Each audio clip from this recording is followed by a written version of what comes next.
I've decided to keep a journal. Hey everybody, welcome to Paulcasty for Me, the podcast about film, culture, politics, and Paul Schrader, where we watch every film written and or directed by American filmmaker Paul Schrader and explore how they speak to their moment in this one. The show's hosted by two guys about whom it could reasonably be said that the bitch is a bow wow. I'm one of the guys. My name is Jake Serwin. I'm one of the guys, also a bow wow. I'm Ian Ryan. Jake, how you doing? I'm doing okay. I am about half of a week out from my sinus surgery. I'm actually sounding better than I thought I would. Oh yeah, you sound pretty close to normal. Thank you. I have been putting a lot of stuff in my nose that the doctor said I should. Okay. And it's helped, and some weird globs have come out. You know what? Let's get into running news. This is a big day of running news. This is, of course, our ongoing segment where I talk about stuff going on with my allergies. You're allowed to do one, by the way. Yeah, sure. If you ever have I want to. a running news, you know. Look, thank you so much. Have you ever had any? Yeah, I told you off pod, and we were talking with our friends Aaron and Carly from Hit Factory. And I was saying that I never wanted to talk about us being sick again because of how it was 60% of our first episodes. And then you went and got, like, brain surgery, basically. Basically, yeah. Allergy brain surgery. Some of my priests, they took out the little hook on a stick, and they got the canopic jar ready. That's right. And they went to pull my nose out from my brain. Well, first of all, we did talk about being sick a lot. Yeah. However, just anecdotally, interpersonally, I have received more positive feedback on the first couple Paul Schrader episodes than I ever did on any of the Clint episodes. Sure. So maybe more sick talk, you know? Mm-hmm. But correlation implies causation. It does, as we say. And that's making more and more sense to me ever since a man put a little scalpel in my head. Now, for anyone who's squeamish, and I count myself formerly among their ranks, I'm going to set a timer. I've got a physical timer here. Ooh, he does. 4 minutes on the clock. Okay.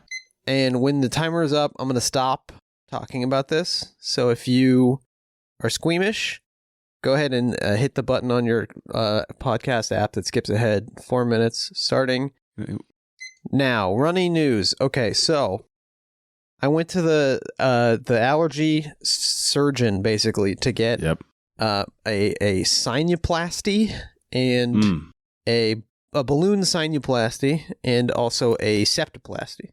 Balloon sinuplasty is where they put a little balloon inside your sinuses and inflate it to drain them. It's not entirely clear to me how inflating a balloon would not just cause a new type of blockage, but that is for the scientists to figure out. I've had the same question about stents, which I think are functionally the same Maybe they technology. blow the balloon up and then they deflate it really quickly and now the hole is bigger. I don't know. I think basically yes. Yeah. And the Oscars should introduce a stents category, and we support that movement. Yeah. So I go in there, and first the nurse. So they prescribed me some medication. Excuse me? Hold on. Okay.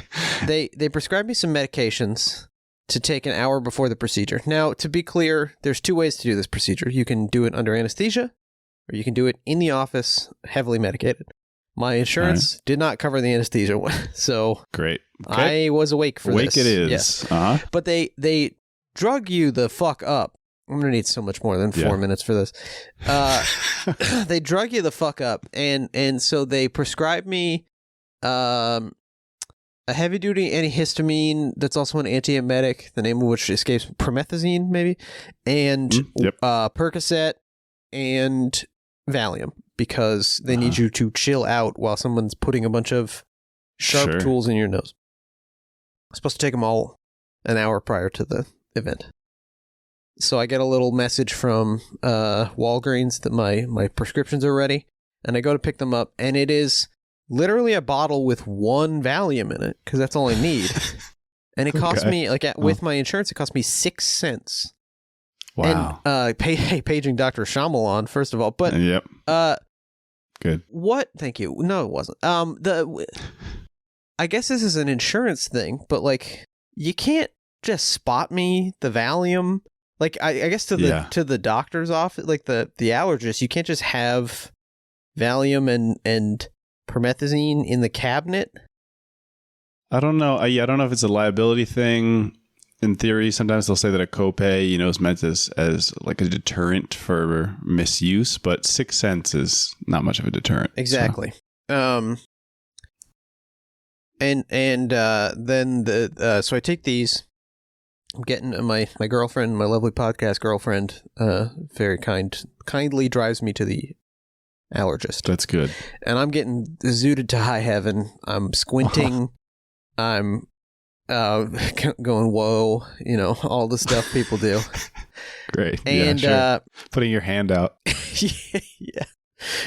We did swing by the IMAX theater at the California Science Center to watch some underwater stuff. They're about 20 to 40 minutes. Could have been perfect. Yes, they're usually about 40 minutes long. Perfect length of film. Mm-hmm. I sit down in the chair, and the nurse starts to put what she refers to as patties up my nose. Okay. Now, I assume this is like a diminutive of pad, because they were little pieces of gauze that had been soaking in a little surgical ramekin full of what I assume is lidocaine or something.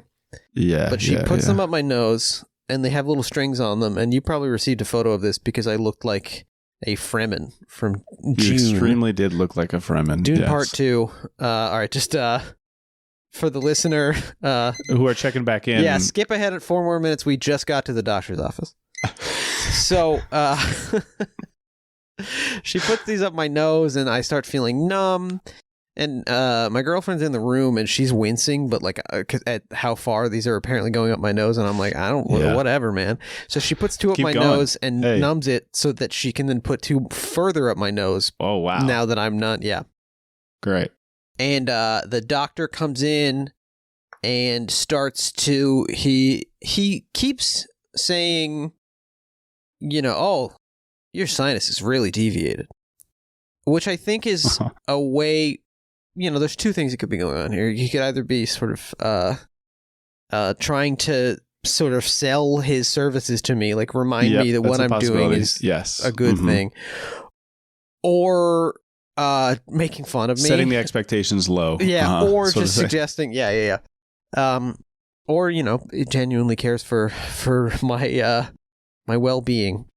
Yep. So he gets in there, and they start. The nurse says that they're going to give me some injections that contain lidocaine and epi, and I guess we are on sort of so this is just nickname terms with we are. epinephrine. Yeah, I can't say that I love this. Yeah. Any type of nicknaming in a medical context. And she says that.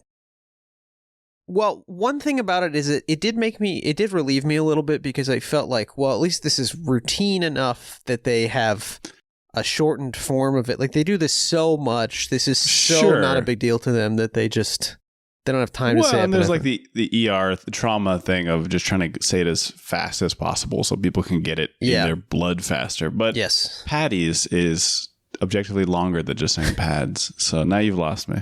Exactly. She did back up a big old time wagon with bars on the windows. So she says, by the way, when we give you the injection, the epi is going to make your heart start pounding. Yeah. It's normal. Don't freak out. And you said, way ahead of you, lady. And I'm like, I'm physically incapable of freaking out at this point. Like, I'm feeling real nice. Yeah. And I'm feeling what I assume other people feel all the time relative to how I feel. And so the doctor comes in, he starts giving me the injections, he starts going to work in there. Stuff's going up my nose, and I'm having kind of a sort of response to it, like, oh boy. Yes. And I realize he's going very fast, and I realize toward the end, because it's supposed to take like half an hour. Toward the end of the half hour, I realized that isn't just because that's how long it takes. It's also they only want to give me the shots once, and they have to get it all done before the effect wears off. Yeah, they also have a timer running. Yes. Not unlike yourself in this Shot moment. clock. Yep. And so he's like snipping stuff. He's cutting stuff, I think. I hear some... Snipping. He keeps saying crunching noise is normal. Crunching noise is normal. Robotically. And again, it's like, it's nice. Like, but I think my anxiety has been slowed to the point that, you know, a crunching noise... It takes long. It'll take long enough for me to freak out about it that he can tell me not to in the intervening reaction. Sure. Normally, you would beat him to it. Yes. Yes. And he at one point says, "Oh, I'm gonna have to cut some of your nose hairs," and I'm like, "That's fine." Like, okay. Do you think I want those?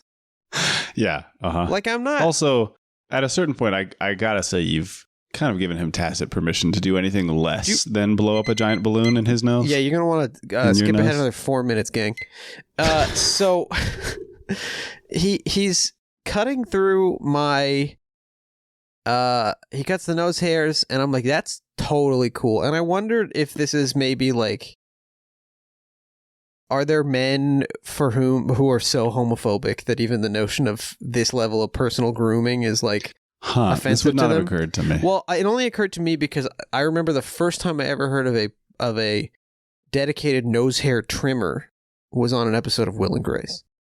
I see. Where I believe Will received one as a gift and was excited to. And that was a joke.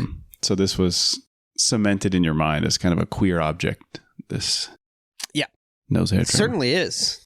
Look at the damn thing. Funny shape. Sure, it's unusually shaped. Yeah. Yep. So they finish up.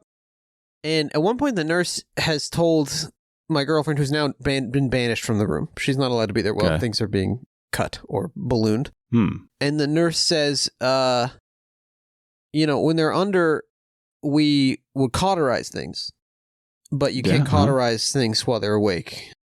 She doesn't explain why. I have all kinds of guesses as to why. The smell would be upsetting. Yeah. I don't know.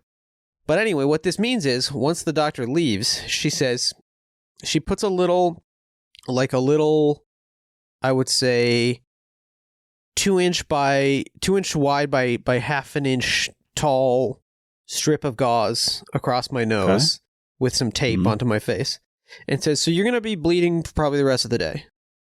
I'm thinking like, I'm what? No, I'm not. Yep. I don't think there's a limit to how much I can be bleeding and that we're going to reach at a certain point. At this point, I want to say that's in your hands. You could do something about that. And so she hands me like a bunch of Kleenex. She's like, so you're all done. And, you know, I guess part of the benefit of going to doing this outpatient is that it, you know, there isn't as much to do on either end as a hospital stay. Yeah, but then the downside of that is that when they're done, they just leave the room. And they use the little like dentist vacuum to suck up all the bloody mucus. Oh, and they just leave the room. Also, they have sprayed a numbing spray just like with a little, you know, machine like into my nose. And they said, this is going to drip down to the back of your throat. What I need you to do is don't try to swallow because you won't be able to. And if you do, your brain will start to freak out. And so while I'm on the Valium, aye, Captain, no problem. Sure. At this point, the Valium is wearing off, and I am wanting to swallow. And I do my best not to. We get about as far as the parking lot. Okay. And I begin to absolutely panic because it feels like I'm drowning. Yeah. No. There's certain bodily necessities which if you feel you can't do them, you may be on the point of death. And they tell me you're going to be fine. Yeah. But you have about 40 minutes until you are allowed to swallow, like to try to swallow. Sure. And so I am then just in some of the worst panic of my life. I'm also I'm free bleeding from my face. Yeah. And I'm holding a bunch of tissues. Not putting you in a super mellow, just sort of base position. Amanda said that I have 10 seconds. Amanda said that I bled fully through the little thing they taped to my nose before we got to the car. Wow. Great. All right. So the gross part is over. Basically, I thought I was drowning on nothing for like 40 minutes. I was freaking out. And then I slept more or less for 24 hours. Which was probably the move. Yeah, but they tell you they told me the downtime would be about 24 hours. Well, I think will be talk about this. Be saying this. Yep. But I stupidly assumed that to mean, in 24 hours I will be fully healed. You can go compete in a marathon race. Yeah, a snorting marathon. Like. Yeah. No, 24 hours from then, I was able to stay awake for more than an hour at a time, just from sheer, like, traumatic exhaustion. Because your body, and this is a famous podcast girlfriend observation, your body doesn't know that it got hurt carefully. On purpose. Yep. By a professional herder. That's right. Precision injurer. Nope. Your body thinks that someone that you just fell face first onto a bunch of stuff. Yeah. A bear smashed you and you escaped. Yes, exactly. And then there was a whole rigmarole where I had to, for some reason, so my allergist is in Glendale, but for some reason, the only place I could get the steroidal sinus rinse was from a compounding pharmacy in Beverly Hills. Yeah, this is nonsense to me. I mean, I must have passed, it took me 2 hours to drive there and back. First of all, you're supposed to get this same day that you've had this surgery. They don't call it in beforehand. Don't know why. Could have. And then also, I'm supposed to go pick it up. It took me 2 hours to drive there and back yesterday. It's probably, like 12 miles or something? 15 miles? I'm sure I passed at least 10 compounding pharmacies. Easy. On the way. Easy. And of course, I hate this even more because it falls in the gigantic category of parts of medical procedures that just suggest that if you had a job that didn't have, like extra leeway, you would just be in big trouble, I guess. I mean, it connects us to today's film, but it's like, it was a Friday when the thing got called in, so I couldn't pick it up on Friday. So I go 3 days just squirting saline up my nose. Before I can go pick up the thing, and then for some reason they give it to you. Look, I don't want to be controversial here. I don't want to ruffle any feathers. Okay. But to me, this compounding pharmacy is more of a confounding pharmacy. Get them, man. Get after them. They gave me these capsules, like gel caps, that are individual doses of the stuff I'm supposed to put into my sinus rinse bottle. Okay. And so I'm supposed to tear open the little packet of saline powder, which is like if you've ever had like liquid IV or something, it's like the same thing, or like a pixie stick, basically. You pour that in there. You pour in your distilled water. The lady at the pharmacy told me to shake it up with the saline alone before I add the medication. There is no way that matters. But she was really adamant. Okay. But it's not like I'm making like a Genoese sponge. Like the order I add things in, it's not gonna... If they're all gonna be shaken, I mean, I can't say for sure, but it seems surprising. Well, and it's also the amounts we're talking about. It's one thing if it's like, she's saying, don't put baking soda and vinegar together unless you put 100 gallons of water in there first. But I'm filling up, it's like 8 ounces or something. So anyway, I have to open these gel caps. And like, if you've ever opened a gel cap, first of all, you're gonna spill some of it. That's just how it works. Because they filled the motherfuckers full, first of all. Yeah, this is what I feel when people when a pharmacy is basically asking you to cut up tablets. I'm just going to lose some of the medicine, right? I hope that's okay. And I'm going to be taking 70% of it one time and 30% of it the next time. And then yesterday I dropped the fucking gel cap into the little bottle. I can't get it out. And I'm like, well, is it okay if I squirt some gel cap runoff into my nose? I don't know. Yep. It's also, have you ever used a neti pot? I have, just once. Okay. Yeah. The neti pot, of course, is the sort of nasal irrigation device where it looks like a teapot, but you put one end of your nose and you turn your head and gravity kind of has the water trickle through your sinuses and come out the other side. I am using a Neil Med brand little like squirt bottle. So it's like a ketchup dispenser or something. Okay. And so instead of gravity, it uses me pressure. Squeeze the bottle. Yeah. And so I'm worried I'm squeezed too hard. I'm hurt myself. Yep. It's gross, obviously, but little globs of blood and mucus come out. It's a whole to-do, but I'm steadily feeling better. This is what we want to hear. I'm so happy. I hope that in the course of this next week, you are breathing easy for maybe the first time in a decade. Yeah, I don't know how long you feel. On Thursday, I got to go back and get the scabbing debrided by the doctor. Yeah. And they're like, if you're driving yourself, take Tylenol beforehand. If you can get a ride, take Percocet. And it's like, motherfucker, it sounds like I need the Percocet. What are you talking about? Sure. If that's one of the options, it seems like it's probably the better option. But I can't. I mean, I guess I could get a lift, but I don't want to get into a lift while maybe bleeding and on Percocet on the way home. So I guess I'm just taking 4 Tylenol or something. I guess so. Yeah. Anyway, so that's been runny news. That's been runny news, man. Well, anything going on with you? Nope, nothing like that. Just normal stuff. Just normal human stuff. Just the normal stuff. Do you want to get into the 2 questions? Let's do it. Let's do some fast first of all, we should say we have a Patreon. We sure do. Patreon.com/podcasty We talk about different Clint Eastwood movies over there and stuff that's sort of adjacent to Clint Eastwood. We recently did an episode on Hang 'em High. We've got one coming up on Gore Verbinski's Ragno, starring Johnny Depp. So check it out. Anyway, that's patreon.com/podcasty Now, Ian. Sure is. Yes, it's time for the 2 questions. It's our famous signature segment where we ask each other 2 questions.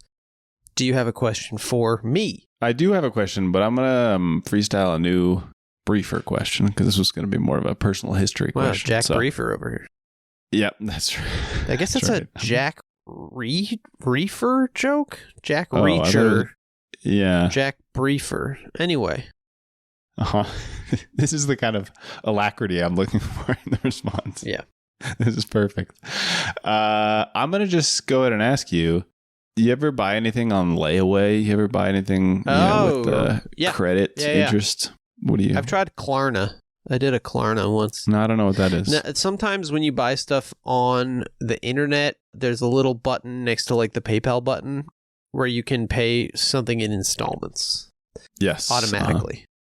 But instead of the traditional layaway, which I very whitely only know from like Chris Rock bits.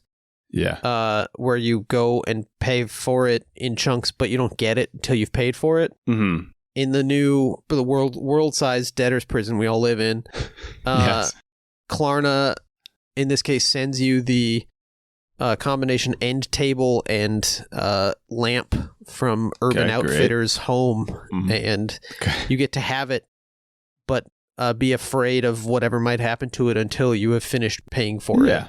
Okay. All right. I think this exists and it has existed. This is why things get repossessed sometimes. Yes, exactly. Repossession Man. That's just like what the movie's called, basically. That's just the formal title of the film. You guys don't know each other that well. Exactly. We've just met. We've only just met. Yeah. So I did that. That was kind of recent that I did that. And I kind of did it on a whim, to be perfectly honest with you. Okay. What about you? Not that I can recall. No, I've dabbled with the old credit card, which is, of course, a kind of indirect way of doing precisely this. Yeah. But I've also been fortunate enough not to have to get involved, like many of my coworkers at past jobs, with payday loans and here in Mexico they have MSI, meses sin interés. So this is like a similar, very, very common setup. MSI sounds like either an intelligence organization or like a syndrome. Well, or both. I mean, credit is kind of both those things. So I don't disagree. Damn, it is huge to think about this. Yep. A friend of the show, Jeremy Allison, did the artwork for the program. It's been on the Patreon. He is currently on a cruise ship.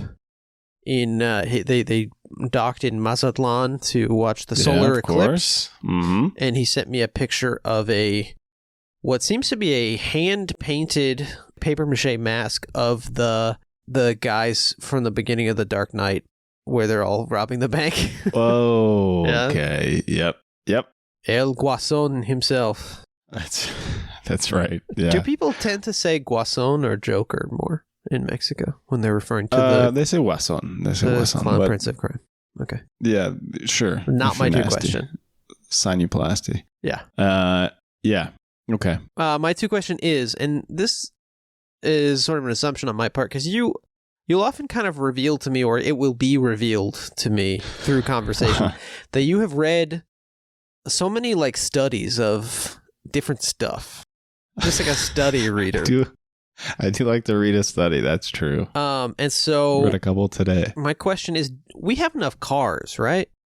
Like we could kind of go Havana style and just like keep fixing up the cars that we have. We don't have to keep making cars, right? Yes. What? For all Absolutely. the need. I can say that without having read a study. What, of course, complicates it is that the way we do it now, as everybody complains about, well, they complain about in sort of crypto-racist way of like, we don't make anything anymore. These other countries, blah, blah, blah. But part of the problem is that we do make things, and then 6 years later, we make a totally different thing. Right. So you can no longer buy the factory-made part for basically like any car that wasn't made in this last decade. So I think that's probably the real obstacle, is to not making more cars, because I agree with you, of course. I think you and I are fans of cars for those who need them, people with disabilities, people who live in the country, etc. And that should be a minority of people. Yeah, or like an ambulance, maybe.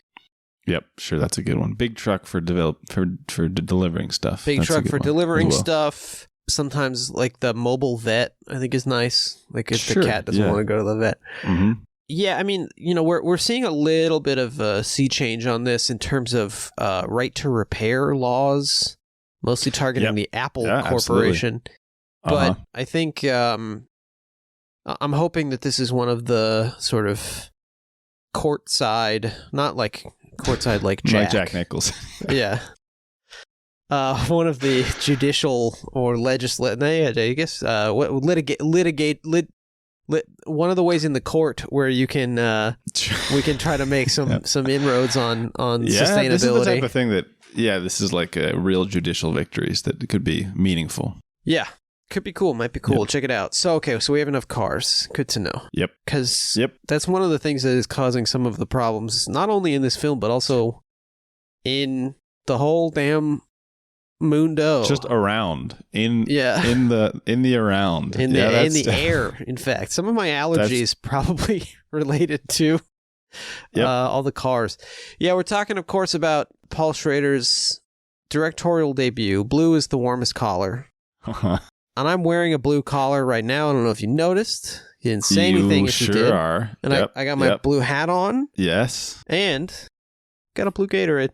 Oh, man. And it's tasting so good. And the flavor, of course, is blue. It's delicious blue. It's literally cool blue.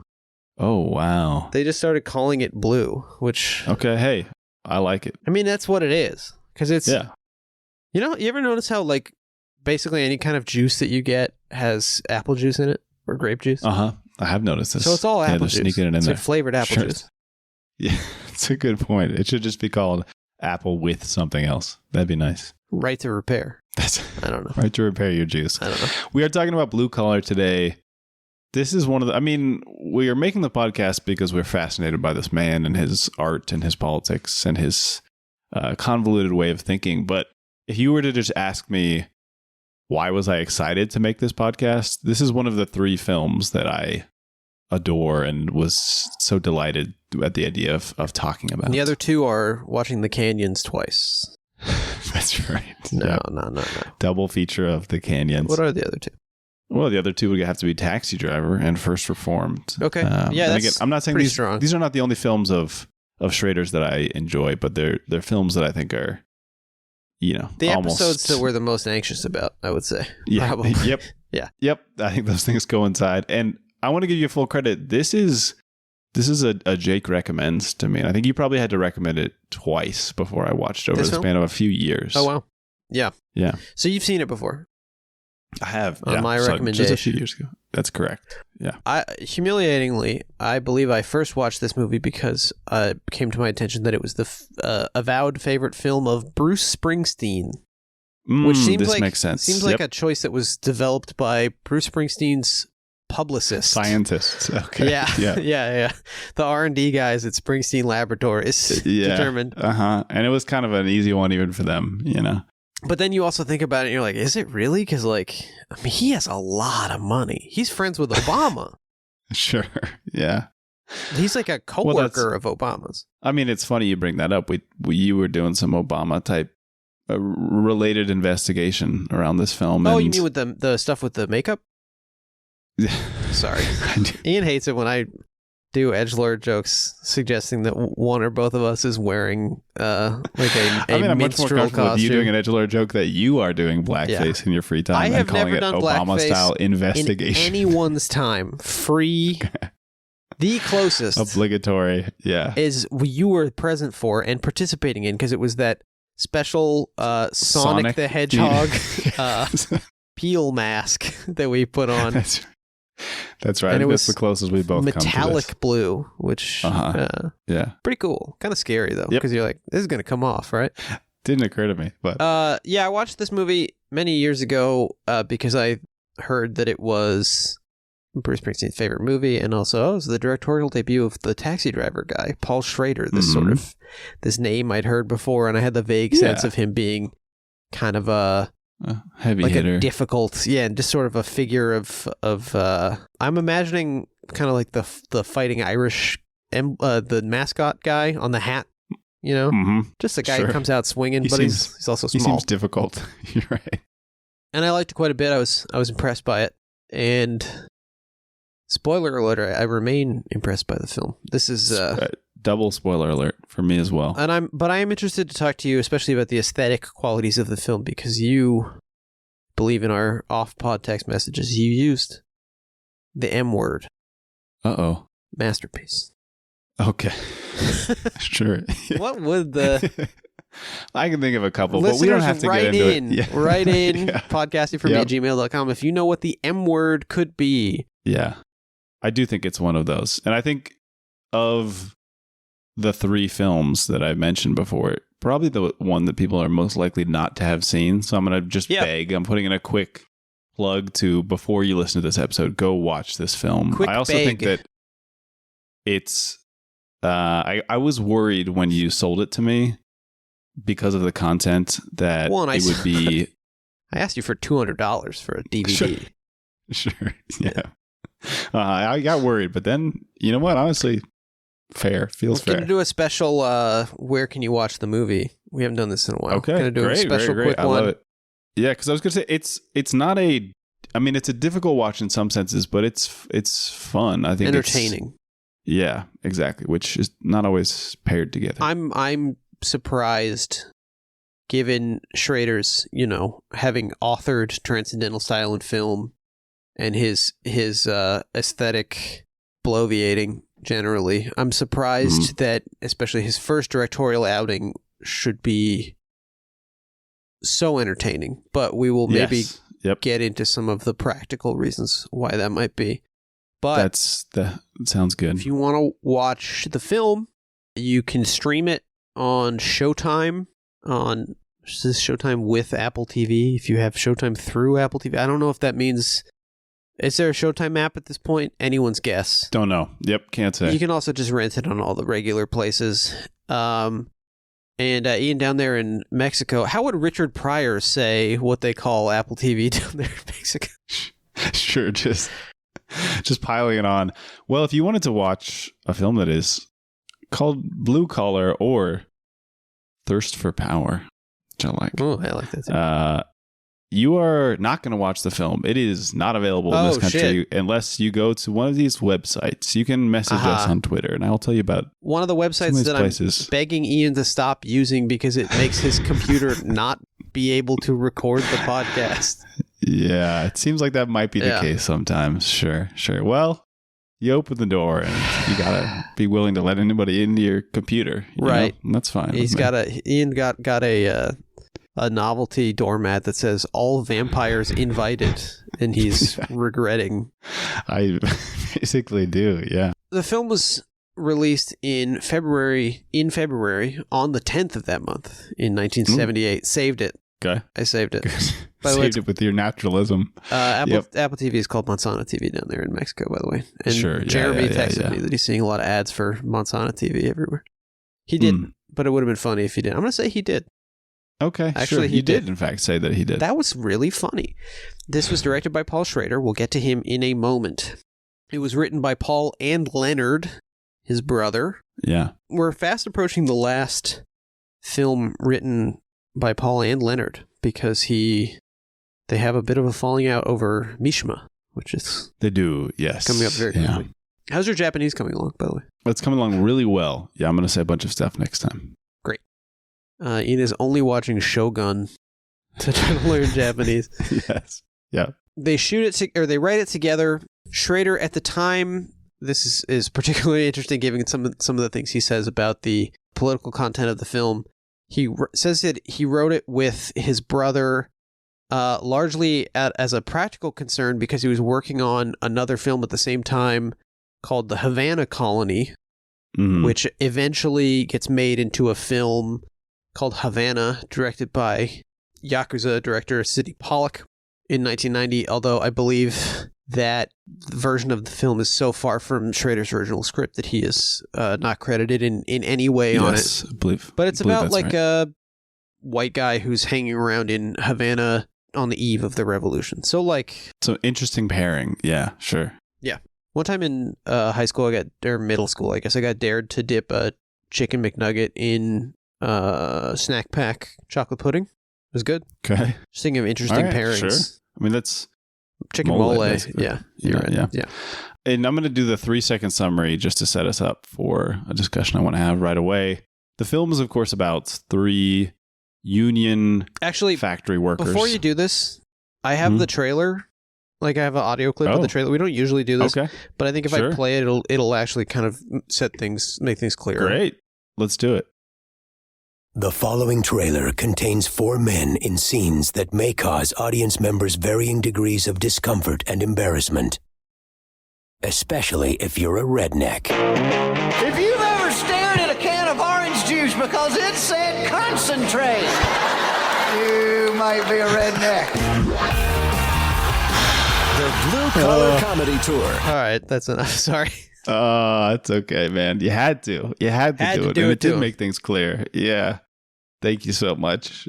Yes. So it's about 4 guys who just have a really clear vision of this specific world they live in. No, it's about 3 guys in late 70s Michigan, Detroit, depending on Detroit area, Kalamazoo specifically, but the broader Detroit industrial complex. Right. They work in auto manufacturing. They are 2 black guys played by Yaphet Kotto and Richard Pryor, and 1 white guy in the form of Harvey Keitel. But it's also 1 black guy and 2 Jewish guys, which is interesting to think about. It's both of those things. Yep.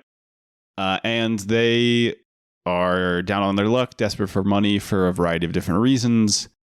They end up involved in a heist from their own union. They don't get a lot of money out of it, but they discover that their union's mixed up in things and try to figure out whether they can turn this into a blackmail scheme or make money off it or what's going to happen. Anyway, the reason I wanted to get to that right away is because, of course, this film is kind of written by 3 people, in fact. It's written by Paul Schrader, Leonard Schrader, and Richard Pryor? Is that what you're getting at here? No, I'm saying it's written by a man named Sidney A. Glass, who came up with the idea for the film. Yes. Well, that is hard to parse. Because a man named Sidney Glass, he gets a kind of convoluted credit on screen. It's something like based on story elements originally suggested by, or something like that. Yes. Yep. But in we got kind of a Fitzcarraldo Burden of Dreams situation here, where in trying to make a movie, rather than in trying to make a movie about the folly of dragging a ship over a mountain and then realizing your own folly and trying to drag a ship over a mountain to simulate dragging a ship over a mountain. Yes. Yep. Schrader finds himself the white boss creating unfair working conditions that are especially bad for some of the black people in his employ. Correct. Getting into direct conflict with a black caucus of a union that he is himself in. So here is how he puts it in it. This is an interview with Cineast magazine, or if you're the guy I used to work with at the video store, Cinestay magazine. Oh. The film includes a credit suggested by source material by Sidney A. Glass. What was his contribution to the project? Now, this is Schrader saying this. Well, it's a very ugly, complicated story of how he got credit. I'm very upset about it because he had a gun to my head. That is a metaphor. Yep. What happened was I was speaking at the Writers Guild one night, and afterwards this black kid came up to me. He said he was having trouble writing and wondered if he could talk to me and if he could get a copy of the Taxi Driver script. I told him to come over to the house sometime. So he came over, he was there about half an hour, and talked about how he was trying to write. He had done a movie of the week, and it had been rewritten, so he was very disappointed and disillusioned about working in general. So I said, well, what do you want to write about? He said, I'd really like to write about my father, who was an auto worker in Detroit and who committed suicide 2 days before his retirement. I told him, now that's a very interesting subject. I mean, not about your father, first of all. Which I can absolutely believe him saying, and I love it. Doesn't seem to have any problem even repeating it. And he says, I mean, not about your father. I'm not particularly interested in your father. That's your problem. Right. But the idea of blacks in auto plants, it's a very interesting thing that's never really been dealt with. I said, you should do it with 2 blacks and a white, and it should deal in some way with how they get information and get a chance to become bigger than they are. Then the conversation sort of drifted away as he was leaving. I said, and as he was leaving, I said, now be sure to write that movie about blacks in the auto plants because that's a good film. Later on that evening, I got to thinking and I called up my brother, Leonard. I said, I told this guy an idea today, but I think this is an idea we should write because what the fuck, this guy ain't going to write it. I know that. So we wrote the thing at nights in the next 3 weeks. Later in the evening, he changed his mind and wanted to be the author and invented a story where he said this man could never write a good film about something. This man that he had known for 3 hours. Yeah, the impression that I get is that he's retelling the story in such a way that he came up with the idea in conversation with somebody else, and then a sort of money-grubbing young writer just decided to get money for free. Now, you and I are not in the Writers Guild. We are not. That's correct. And Writers Guild arbitration is sort of almost a joke in its opacity and complexity. Yes. Yep. But I would imagine that Paul Schrader, who to this point has set some kind of a record for the amount of money for a spec script purchase with the Yakuza, who wrote Taxi Driver, which made a lot of money, who's now already like getting a lot of script polish work. I would imagine he could probably just talk to the guy and be like, hey, what if we give you like a point and like $15,000 and a credit? And he could have done that, and that's basically what he ended up having to do. He describes it as something that was done unfairly to him by this black caucus of the Writers Guild that came to him, and he says, if I had negotiated after the film was made, I would have had an easier time, which, of course, if you had already had the power and made the film, then you could have negotiated. But he said, basically they had me over a barrel because I was trying to get the movie made. They were forcing him to arbitrate it before the movie gets made. Yes, which, again, I don't know Sidney A. Glass. I've tried to look it up. Didn't seem like he went on to write a lot more things. But guess what? Paul Schrader was about to go on and collaborate with somebody on this film. It's not like he is unable to collaborate, right? Or like you're saying, can't recognize the fact that maybe you just pay somebody for their partial contribution. So, look, I don't think this takes away from the greatness of the film, but it's fascinating because it's one of 2 stages of the production where we are, like you're saying, reinscribing the discussion of the film itself. Right. Before it even makes it to the screen. Well, it's also very interesting to me that his first directorial outing is not one of the sort of Schrader archetypes. Yeah. It's very distinctly not a lone white man alienated from the world like so many of the films he has and will write. Yep. And like, it's hard to know if we'll ever get to the bottom of this thing. I fully believe that like a more seasoned writer like Paul Schrader and a less seasoned writer, but who had this personal experience, probably like the 2 of them together spitballed the basic outline for a pretty good idea for a movie. But then he decided, like, he just made this decision. Well, I doubt that this guy's going to get this thing put together as fast as me, Paul Schrader, in a matter would. of hours. Again, Yeah. he didn't say he waited a year and said this guy's not going anywhere with this movie, right? And he literally says that, like, on the way out the door, he told the guy to write the movie. Yes. I don't know. Very weird. Very interesting. Extremely, yeah. You know, that sucks.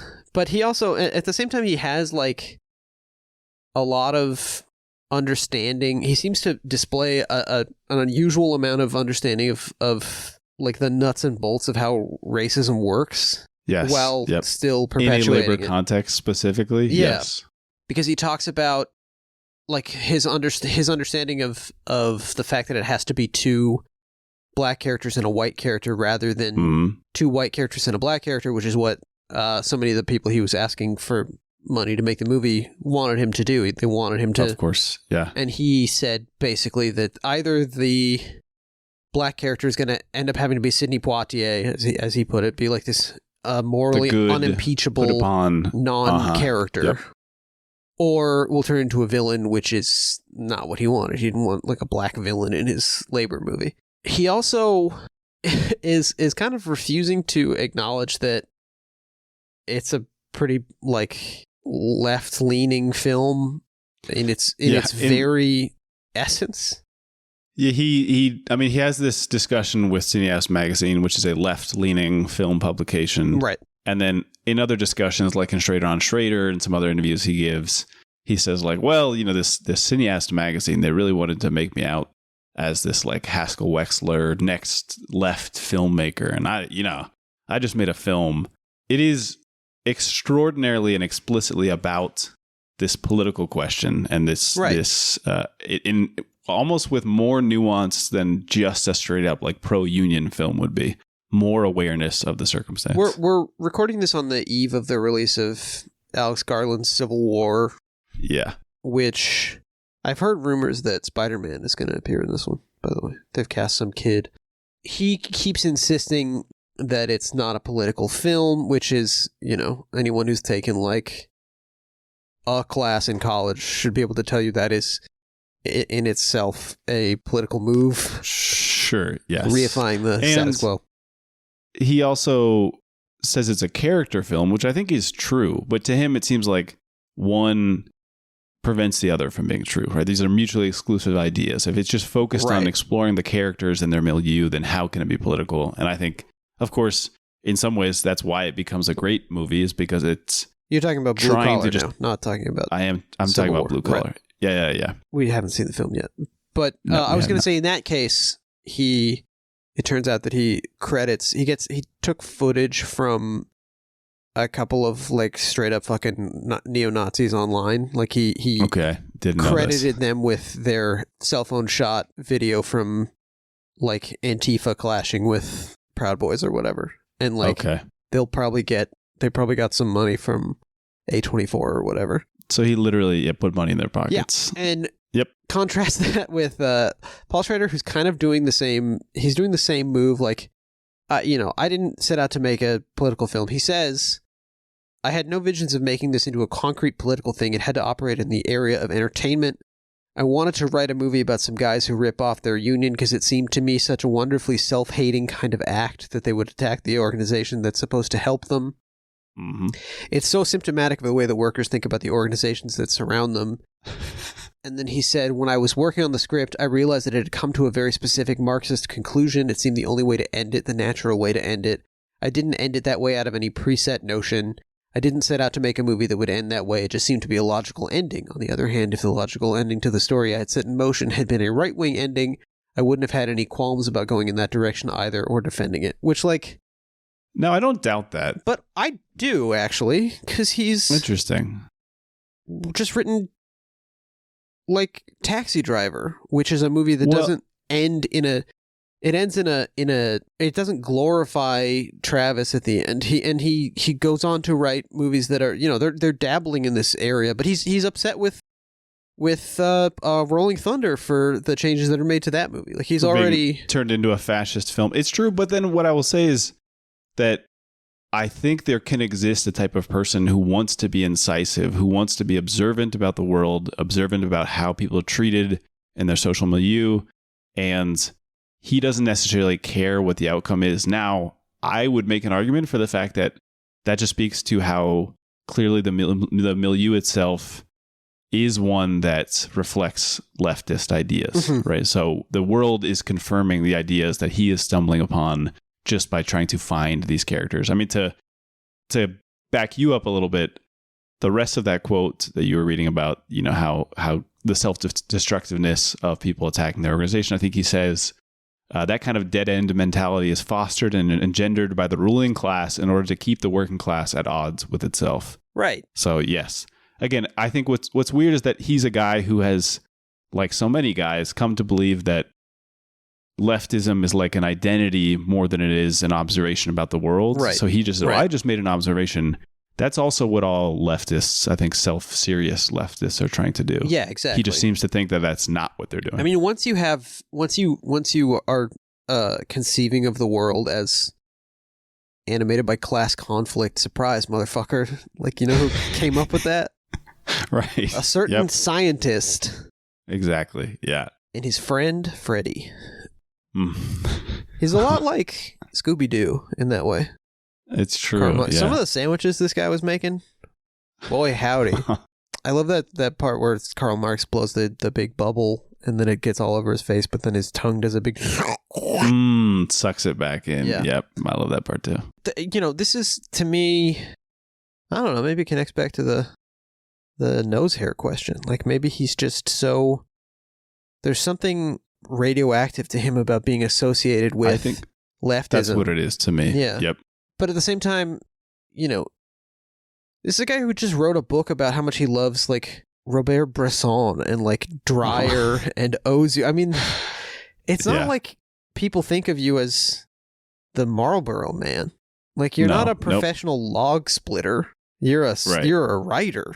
I don't know. This is a very funny type of guy. He's like left Milius in a way. And he keeps referring to Milius. Milius, you know, he talks about the reason he all of these guys looked up to John Milius for some reason. George Lucas, all these kind of beta writers, for lack of a better word. I think Milius just might be a big part of it. Yeah, Milius just projects confidence, and they're like, "Well, I'm going to do whatever that guy does." And his whole thing was like, you got to write scripts until you can command a price high enough that you can then trade them, that they let you direct it, and in exchange they get the script for less, and that's how Blue Collar comes about. Yes. There's another thing, well, I guess we could save it for the end, but I'm going to say it right now, actually.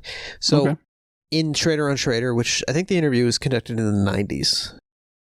Yeah, which is surprisingly early for me, but there's a lot of good stuff in here, so. The interviewer says, so how would you describe the politics of blue collar today? He says, his politics are the politics of resentment and claustrophobia, the feeling of being manipulated and not in control of your life. I have this screenshotted in my notes as well. Then he explains his lifelong battle with claustrophobia. He says, I've had a big problem with this all my life. Finally, in my late 20s, through psychoanalysis, I got over the most severe symptoms, like being unable to ride in an elevator.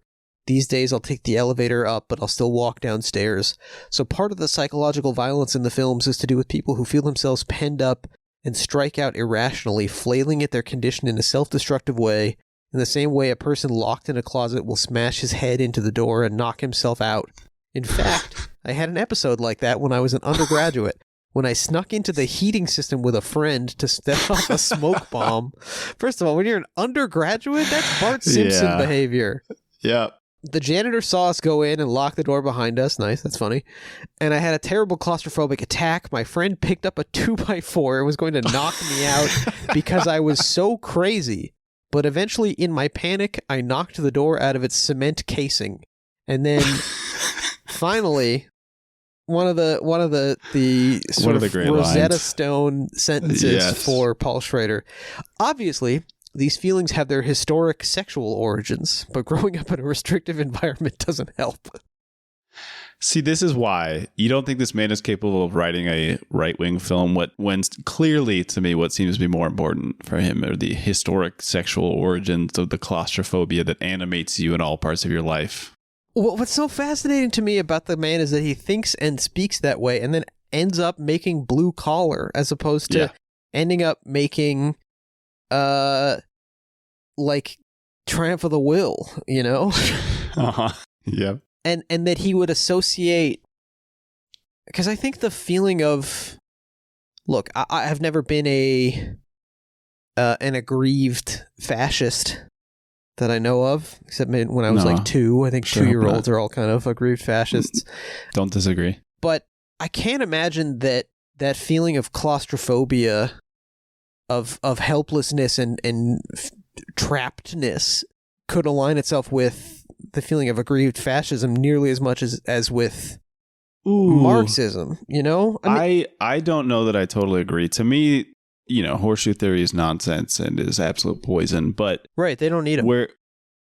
That's hundreds right. of thousands of years unshoed. Yeah.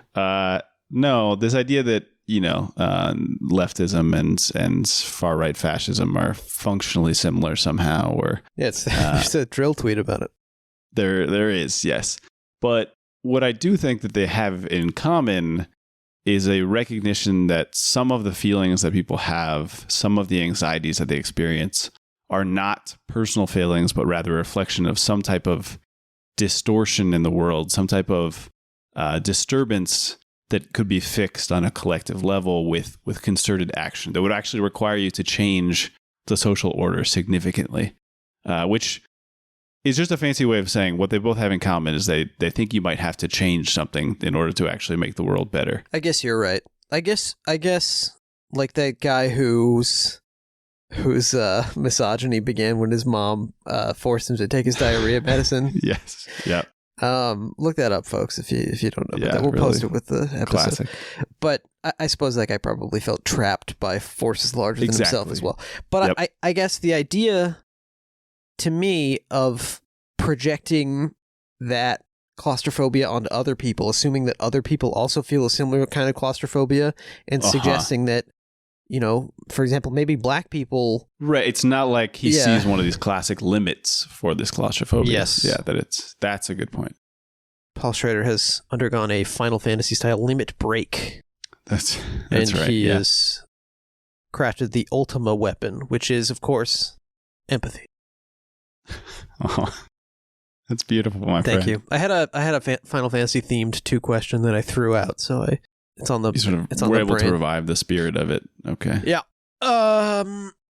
We will be having Sephiroth. I feel like Sephiroth shows up on most of these episodes. In a way, that's true. Yep. Schrader then, by his own admission, sort of sets the movie up to be a colossal shit show by attracting the 3 leads under the pretense that they are all going to be the main guy. I'm curious, do you think this is true? He says this in many different places. We'll explain what we're talking about here in a second. Stories that he tells about himself. Exactly. He keeps bringing up this story. Sometimes he calls it like 3 roosters, whatever. 3 bulls in a china shop. Yeah. Do you think this is what he thought ahead of time, or is this just kind of these artistic justifications that you arrive at and then they become retroactive ways to sort of conceive of your own behavior? Yeah, I don't know. I mean, I don't know if this is then afterward he realizes this is why what he did failed. Yeah. I'm not sure. But I mean, this is what I was talking about when I said there's a second stage of psychotic labor exploitation and recreation of the film itself. Where he's basically giving Richard Pryor, who's a star on the rise, he's like a big deal star at this point, and Harvey Keitel, who is obviously has worked with him previously on Taxi Driver, and is also Scorsese's guy, but I would imagine feeling some bridesmaid type resentment toward Bobby De Niro, who's kind of surpassing him as Scorsese's guy, and then Yaphet Kotto, who is a great character actor, and I have recently learned probably deeply insane man. You did message this to me last time. I mean, he's in basically half of the non-Clint, non-Schrader films we've ever talked about on this podcast. He's in Across 110th Street. Alien. He's in Midnight Run. Midnight Run. Yep. Witless Protection with Blue Collar Comedy Tour star Larry the Cable Guy. That's right. Friday Foster. Yes. Come up on the bottom before. Yep. Should we just get it out of the way? Should we just read Yaphet Read some of Kotto's? this, and then we'll get to the more serious discussion. Okay, so Yaphet Kotto didn't give interviews for a long time. And then, I love this man. I want to be clear. When he comes on screen, it's one of the true, one of the best magical faces that will just hold my attention for the rest of the movie. Yeah, he's one of the greats. He doesn't give interviews for a very long time. He stops working basically after Homicide, Life on the Streets, with the exception of a cameo in Witless Protection for no good reason. I believe playing Alonzo Mosley, the character from Midnight Run. Midnight Run. Mm-hmm. And then someone from Vice contacts Yaphet Kotto's representation to talk about his famous death scene in the movie Alien. And his talent agent emails the Vice guy back. The guy's name is Noel Ransom. And says, Yaphet Kotto has also asked if you're open to discussing his UFO experiences in the Philippines. Yeah. Strong start. So, Yaphet Kotto married a Filipino woman and lived spent a lot of his time in the Philippines toward the end of his life. Is that weird? Yes.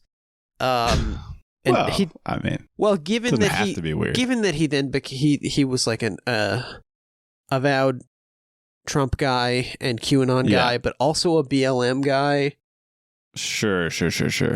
You're saying the Philippines specifically, not the weirdness of just living in East Asia, but you mean living in a sometimes basically dictator-controlled right-wing state. Yes. Yeah. He says, well, I don't normally do interviews, as you already know. There have been 5 or 6 people who've tried to speak to me, and I've refused. But this was important to me. When my publicist said some journalist was willing to talk about this, it compelled me to come out with it.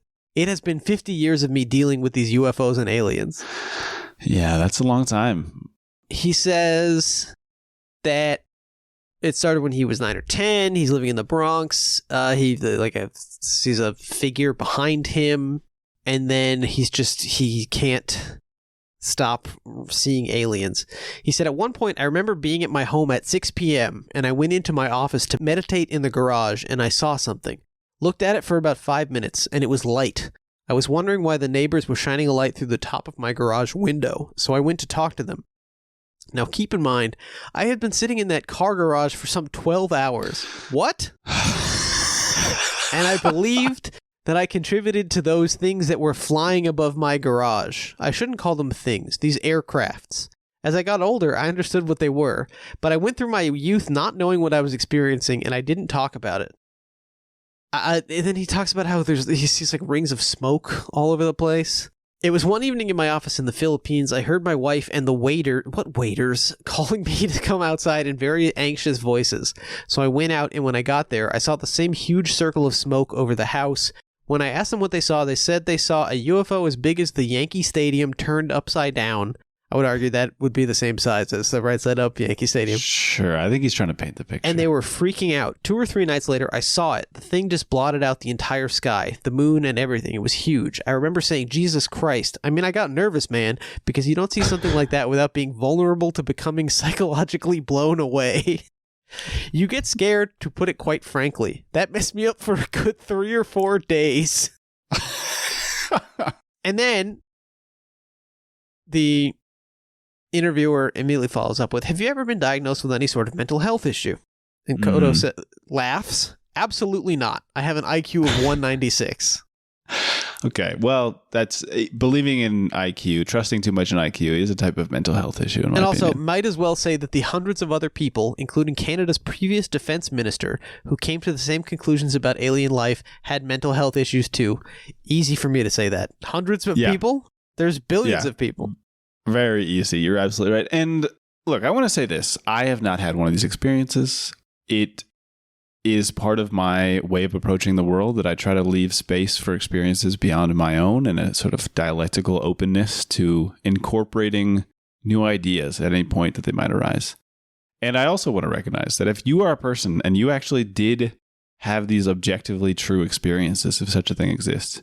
It would be extraordinarily upsetting. More than 3 or 4 days of I would say upset, so, unless you are the kind of mentally just unmovable. Totally. I was gonna say, totally at peace. Of a Yaphet Kotto type. Yeah. Yeah. Well, he's meditating in his garage for 12 hours. Sure. So yeah, that would probably help. And I would just imagine that it would be extremely frustrating to go through the world and only encounter disbelief, and that would be destabilizing.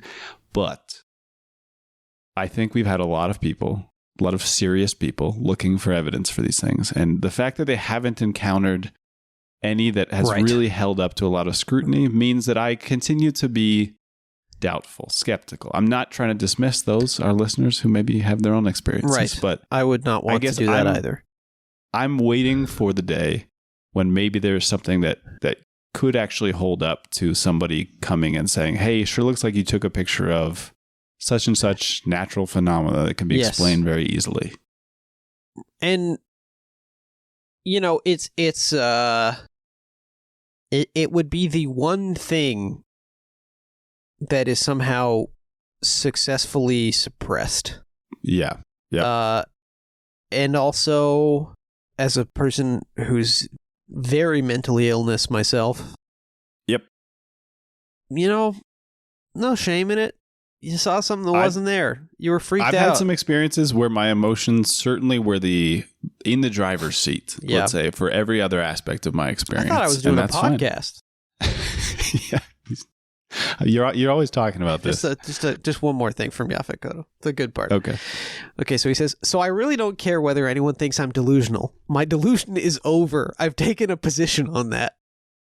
Now, this is really a strong rhetorical move. And then he says, the interviewer asks him, why do you think you've been made special in this? And he says, I don't know, but I'm getting to believe I'm special because I've seen those things many times, not those things. I don't want to insult them. I mean, we've had them follow us around, showing up in places where I am. At one point, I was getting ready to run with my assistant in the morning around Manila in the Philippines. Got up, went outside, and we hadn't gone very far when one of those aircrafts showed up, and my assistant freaked out and said, look at that. And I said, yeah, and kept it moving. It followed us around, and she ended up telling all her friends. The next morning, we get ready to go out. I mentally sat down, and began to disbelieve it, and thought, if 2 show up, I'll believe. So we went out, and sure enough, 2 of them showed up, and the next day it was 3 that showed up as if by request. So here's what I'll add then. If you live in Yaphet Kotto's reality, you should be taking this position. His position is the logical one based on his experience. I'll say that much. He also says, I'll admit there were things that I alone was finding on the set of Alien. Yeah. That mechanism that Sigourney Weaver throws to put the Sulaco on automatic destruct, there were symbols there. Symbols that had nothing to do with the ship in the film. And I kept finding these symbols. They were like Egyptian symbols. And I started trying to decipher them, which I was able to do. Okay. Yeah. Looking at Giger and saying, is anybody else seeing this guy? Anybody else seeing this crazy guy? But then also, he does sort of connect this to, like, we're destroying the planet and maybe they're trying to tell us to stop doing that. Like, he sort of ends up connecting this to a larger anxiety that might be fueling some of these. And then it's hard to be mad. If it's motivating you to do good stuff, then I don't know. I'm not going to make it my campaign. Weirdly, he brings up Blue Collar, and he says, when I did Blue Collar with Richard Pryor, on my black shirt is the spiritual eye, this circle with a large dot in the middle and a white star in the center of it. There's a picture of him wearing the shirt here. He has a bunch of good shirts in the movie, including one really good with shirts. The whole Big Mac song about all the ingredients. I don't know if that plays into any of this. It says it represents the spiritual eye that Yogananda talked about, that you can see if you're meditating and look upward. Now, I don't know why Ridley did this, but when that alien's mouth came open, he's talking about his death scene, it was headed right for my forehead, which is where the spiritual eye is supposed to be located. So when I saw the dummy version of my head where the craftsmen were, I said, why is this thing going towards the spiritual eye, man? The spot where our Indian brothers and sisters have their red dots. Well, that's where it was headed. Why couldn't it have gone into my chest or neck? That just pissed me off. Yeah. So he's got a lot going on. He's got a lot going on, yes. Animating some of his incredible screen presence.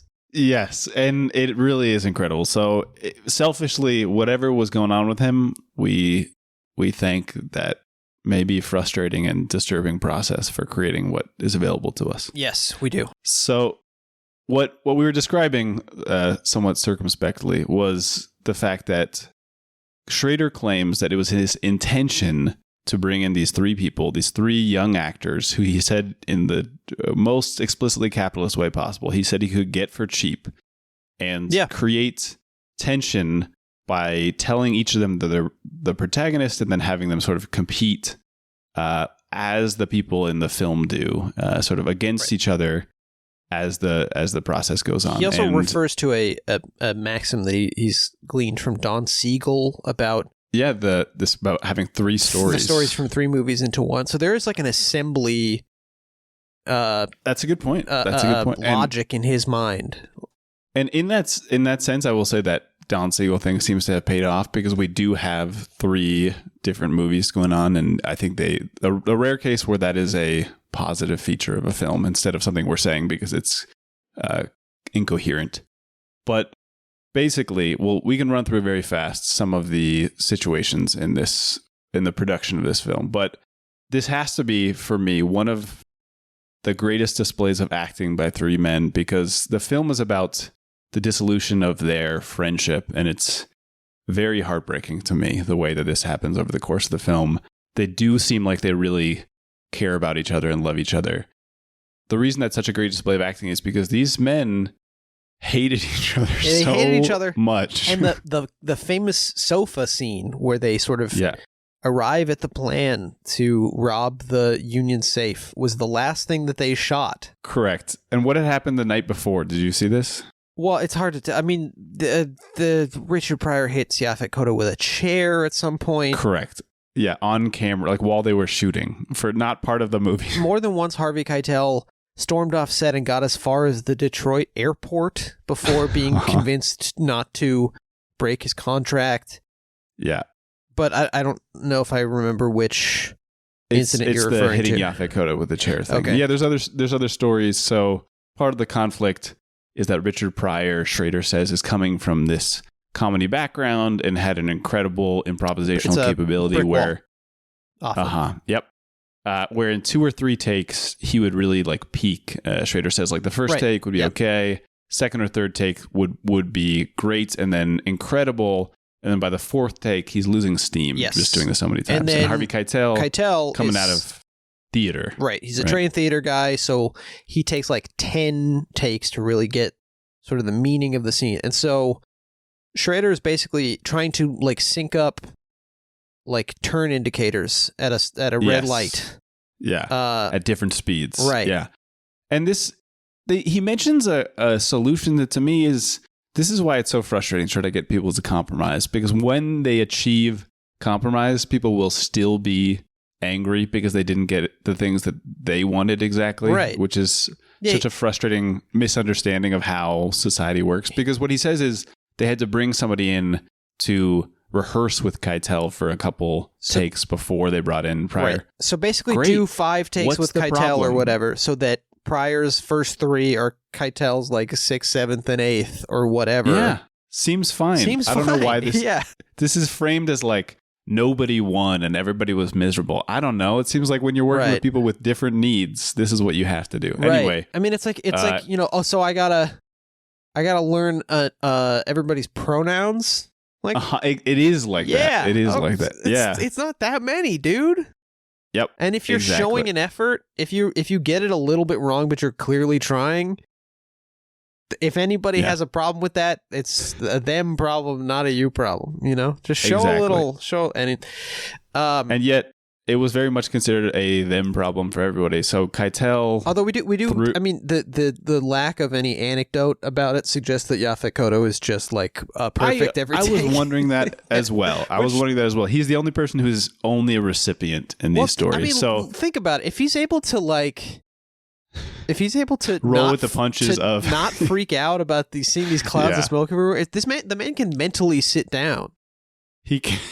Honestly, I believe his own description of his behavior, and I think that's great. Yeah, because in contrast to that, so one of these shots. Ooh, it's just like that every time rust. now. Sorry, I showed Ian my Kleenex that I just blew my nose into, and it's got some disgusting, less common colors in it. It does look like you've been consuming melange, the spice. The geriatric spice? Yeah, that's right. Yeah. Anyway, so Keitel, in one of these scenes, throws the contents of an ashtray to ruin one of Pryor's takes. And Pryor and his bodyguard leap on top of him. Yeah, there's a number of sequences a number of stories of Keitel, or of Richard Pryor and his bodyguard taking Harvey Keitel to the ground, Brazilian Jiu-Jitsu style. Yeah. By the way, you can't spell Brazilian Jiu-Jitsu without Ian. Oh, it's in there. Thank you so much. Hey, no problem. Maybe. Pryor maybe pulled a gun on Schrader when he kept demanding more takes. Unclear. Schrader said, I have the direct quote here. I'd like to read the direct quote, if that's okay. Okay, of course. It's so spooky. This is from the commentary. It's so spooky watching Richard. He was the unhappiest person I ever met in my life. Which means Paul Schrader has not yet appeared on this podcast. That's right. Yeah. Richard Pryor is about to hit number 3. Yeah. And we're joking because of how wild these stories are, but it is sad because Pryor also blamed the production of the film for relapsing in his addiction, something he struggled with for obviously Richard Pryor many years on and off. Yeah, he seems like a man who had a very difficult time being alive, and it was extremely funny and seemed to enjoy very little of that. And when they shot that couch scene, which again, like you said, was the last thing that they shot, although it's like in the middle of the movie. As soon as Schrader called cut, apparently Pryor got in his car and drove to Los Angeles immediately. Yeah. Celebrating the great achievement of all those auto workers. Yeah. On that scene, I mean, this is 1978, 77, maybe when they're shooting it. So in that scene, they are apparently snorting Sweet and Low, and then just doing real cocaine on off camera. Yep. Are you snorting Sweet and Low? If you're cast in, like, if they call you back in for the Billions reunion, and they say you got to do a bunch of lines in this scene, we brought the Sweet and Low. How are you handling that? Baby powder. I will say that I once, to unite two of your comments, I once snorted a pixie stick as a dare in high school, and it was extraordinarily unpleasant. So I can't say that I'm excited to repeat that experience. That might have been the citric acid. That's a classic thing for a kid to snort. This pixie stick. Yeah. I've heard of someone else doing that. I used to, for attention, put a pen in my nose and then lean over and ask my friend to time me to see how long I could hold the pen in there. No idea if that had any effect on my future need for a sinoplasty. There's something written in here. Bic. Hey, flick my Bic, man. That's what Richard Pryor says. He does. Yep. I did have a quick question for you. Okay. On the subject of Blue. You remember the song Blue Dabba Dee? Parentheses Dabba Dee? Dabba Die. Yeah. Was there anybody that you knew, perhaps yourself, who believed that the lyrics were, I'm blue, if I was green, I would die? No, I've only heard this from you, which I think is so insane. I mean, I didn't think it was the words, but there was like a kid at camp or something who insisted upon this Italian song. Eiffel 65 Italian. Surprising. Yep. It's not one that... No, not surprising at all to make extraordinarily Italian sounding song. Well, yeah, but the tower. Sure. Yeah. You're right. They have a different one there. So they shot this movie. They went around all the big three. They went around to Big Five sporting goods, and they said, "This won't do it all. It doesn't look like a factory. This just won't go." Exactly. And they went around to the big three auto plants, and they're putting out, as Schrader puts it, like 50 cars an hour or something. They're not going to be able to accommodate a film shoot, and they end up shooting it, interestingly, at the Checker Cab factory. Of course. Yeah. Hard not to see the taxi driver maker connection. And this is strange. The other reason that he gives for saying that the big three didn't want him in there is they were on the eve of a strike. And what Schrader says is that at Checker Cab, they were apparently happy to have them because it was maybe going to sort of like put people at ease, and they weren't going to go on strike, but they were going to be connected to it. And I have to wonder if this was some type of union busting tactic to bring this. Yeah, I mean, I watched American Factory. Speaking of Obama, Bruce Springsteen's friend Obama, I watched American Factory in preparation for this episode. Really xenophobic documentary. Really, that's what I've heard. Fucked up movie. But there is a part in it where a guy interrupts a worker at this glass factory in Ohio. Interrupts the filming of something unrelated to yell at like his boss or like a safety guy, something about like how come you have time for this film shoot? We got 3 microwaves back there, haven't worked for 2 weeks, and now I hear this whole break area is going to be used for production. We're trying to do some production over here on the plant floor. Like I love this guy. This old guy just started yelling at him. So I suspect that a film production would not improve worker morale. There was also a story that Schrader tells about how the like president of Checker Cab had enjoyed Silver Streak with Richard Pryor. And I think specifically the president of Checker Cab's wife had enjoyed Silver Streak and said, like, yeah, this will be great. Bring him in. That's so shout out to that guy's wife for making this movie happen. I love when my boss's spouse has any kind of effect on my working life. Yep. Yeah. So they're shooting it in there. This is also, the big 3 process is so enormous that different parts, like different plants, different factories will only produce like one part of a car. Yes. Yep. So whatever, they'll make the windshields in one plant and they'll make the engine in another plant. But the Checker Cab factory, the plant, they were producing something like 25 cars a day compared to the 50 cars an hour of like a GM or something. And so they just do the whole thing in one go, a la the opening of the film Christine. Yes. And by the way, Christine star John Stockwell went on to become a director of both Blue Crush and Into the Blue, 2 other films about blue. And I just watched Into the Blue, and it's, I had a good time. I mean, it's like 50% underwater. It looks like it was really difficult to make that movie, and it looks like good. It's like cool looking underwater stuff. It is. I recall watching this many years ago. I agree. Anyway. All right. So if we can get to the film just briefly here, I'm sure we'll get off it again in a second, but let's get to the film. So we open with, I guess maybe we should set up the 3 characters' lots in life, shall we? Great. Yeah, let's do it. So first of all, we have Richard Pryor as Zeke. Now, being a good Calvinist boy, I wondered if Paul Schrader had infused any of the biblical Ezekiel. Yeah, the prophet. I couldn't really make heads or tails of the guy. Sure. Yeah. Except to say, he saw the wheel. Yes, he saw the wheel, and also Ezekiel, the book of Ezekiel, and the stuff that guy was saying, or that historical guy is claimed to have said. Big theological basis for Zionism. So okay. Well, thumbs down to Ezekiel. Ezekiel not invited on the podcast.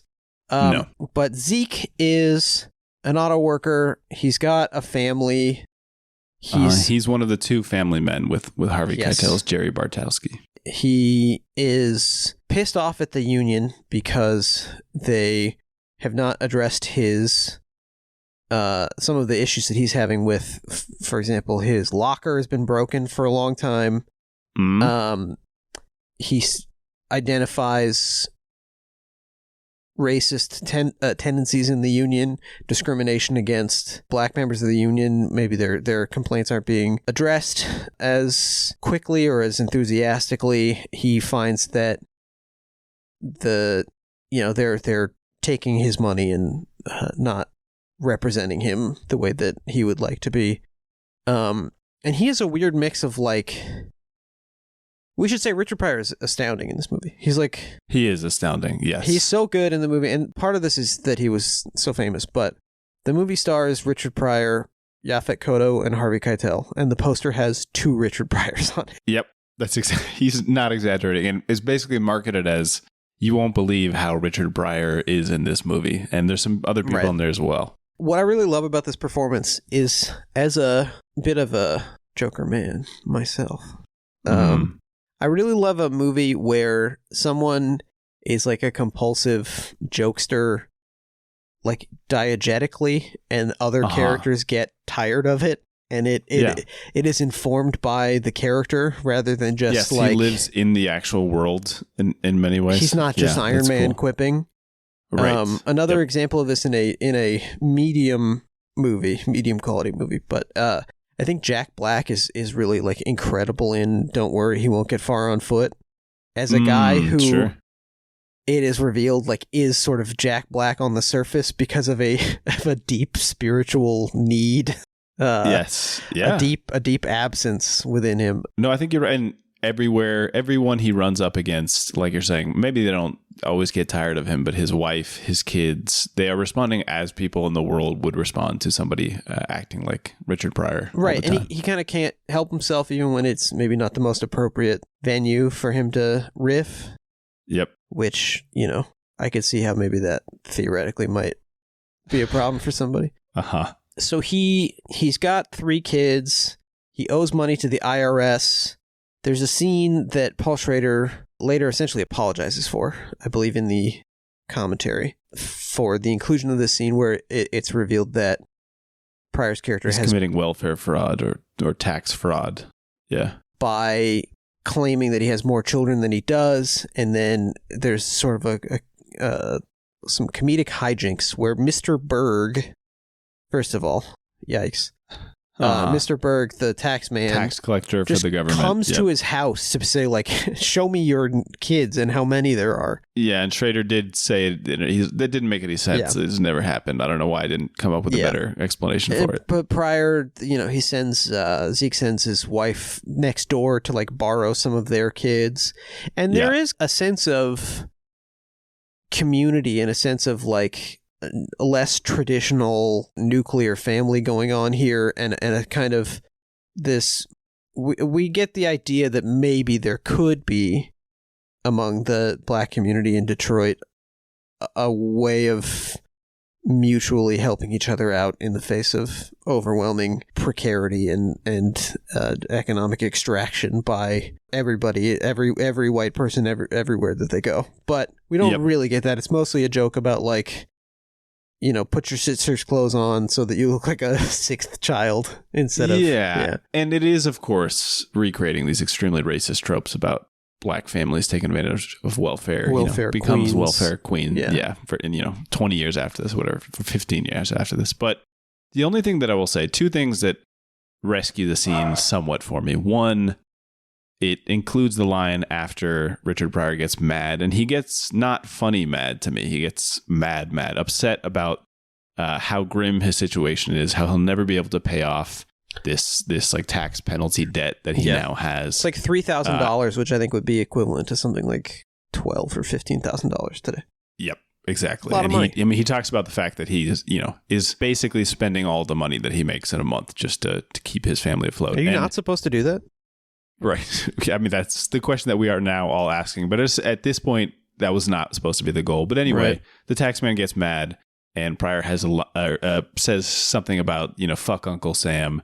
And Berg says, you shouldn't say that about Uncle Sam. Right. Yeah, which is really funny. Really good line. I also like, he says, if I had the Navy and the Marines behind me, I'd be a motherfucker too. Exactly, which is great. That's what I mean. It's funny and real. And the other thing that I want to delve into later, but in many of the scenes where Pryor's character is at home, they're watching either Good Times or The Jeffersons. And I think in that sense, we're looking at TV shows that were projecting this image of, like you're saying, sort of like this new vision of the Black nuclear family or the Black community or Black suburbanism. And to have these two visions in like literal visual contrast to each other, I think maybe at least makes some of the scene worthwhile, because you're getting this like exact trope that you would pull from a sitcom. The idea of having to go look for extra kids to pretend you have more kids, or you reuse your own kids. Yeah. That is Norman Lear type stuff. Which is interesting because TAT Productions, which produced the film, or TAT Communications Company, which produced the film, was founded by Bud Yorkin and Norman Lear.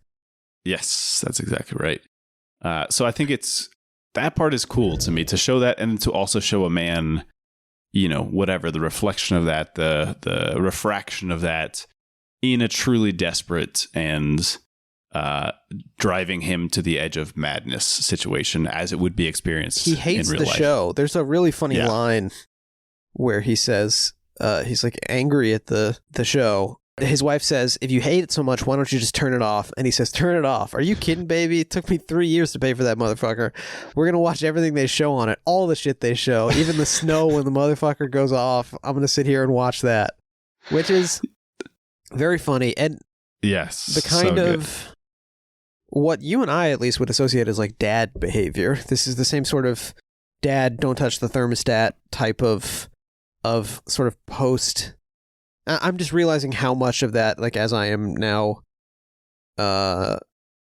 older it's than like some dads. Post Great Depression behavior. This is like a very economically determined, historically determined type of dad behavior. So that's Zeke. And we have another dad that sort of like closer to a mirror of him in that sense. We have the sort of like the black mirrors of each other, and then we have these like family men mirrors of each other. So like, what if your phone could like be your friend or something? Wouldn't that be scary? Yeah. Now we have Jerry Bartowski, played by Harvey Keitel, who is doing better. First of all, just to put a pin in this, there's TVs on in almost every Paul Schrader movie that we've covered so far. There's TVs going on, and we should pay attention to this. TV's happening. Yep. Yeah, he's always got TVs playing. Anyway, Jerry Bartowski, he's got one kid. Is that right? He does. He just has one daughter. One daughter. Yeah. And his daughter needs teeth braces.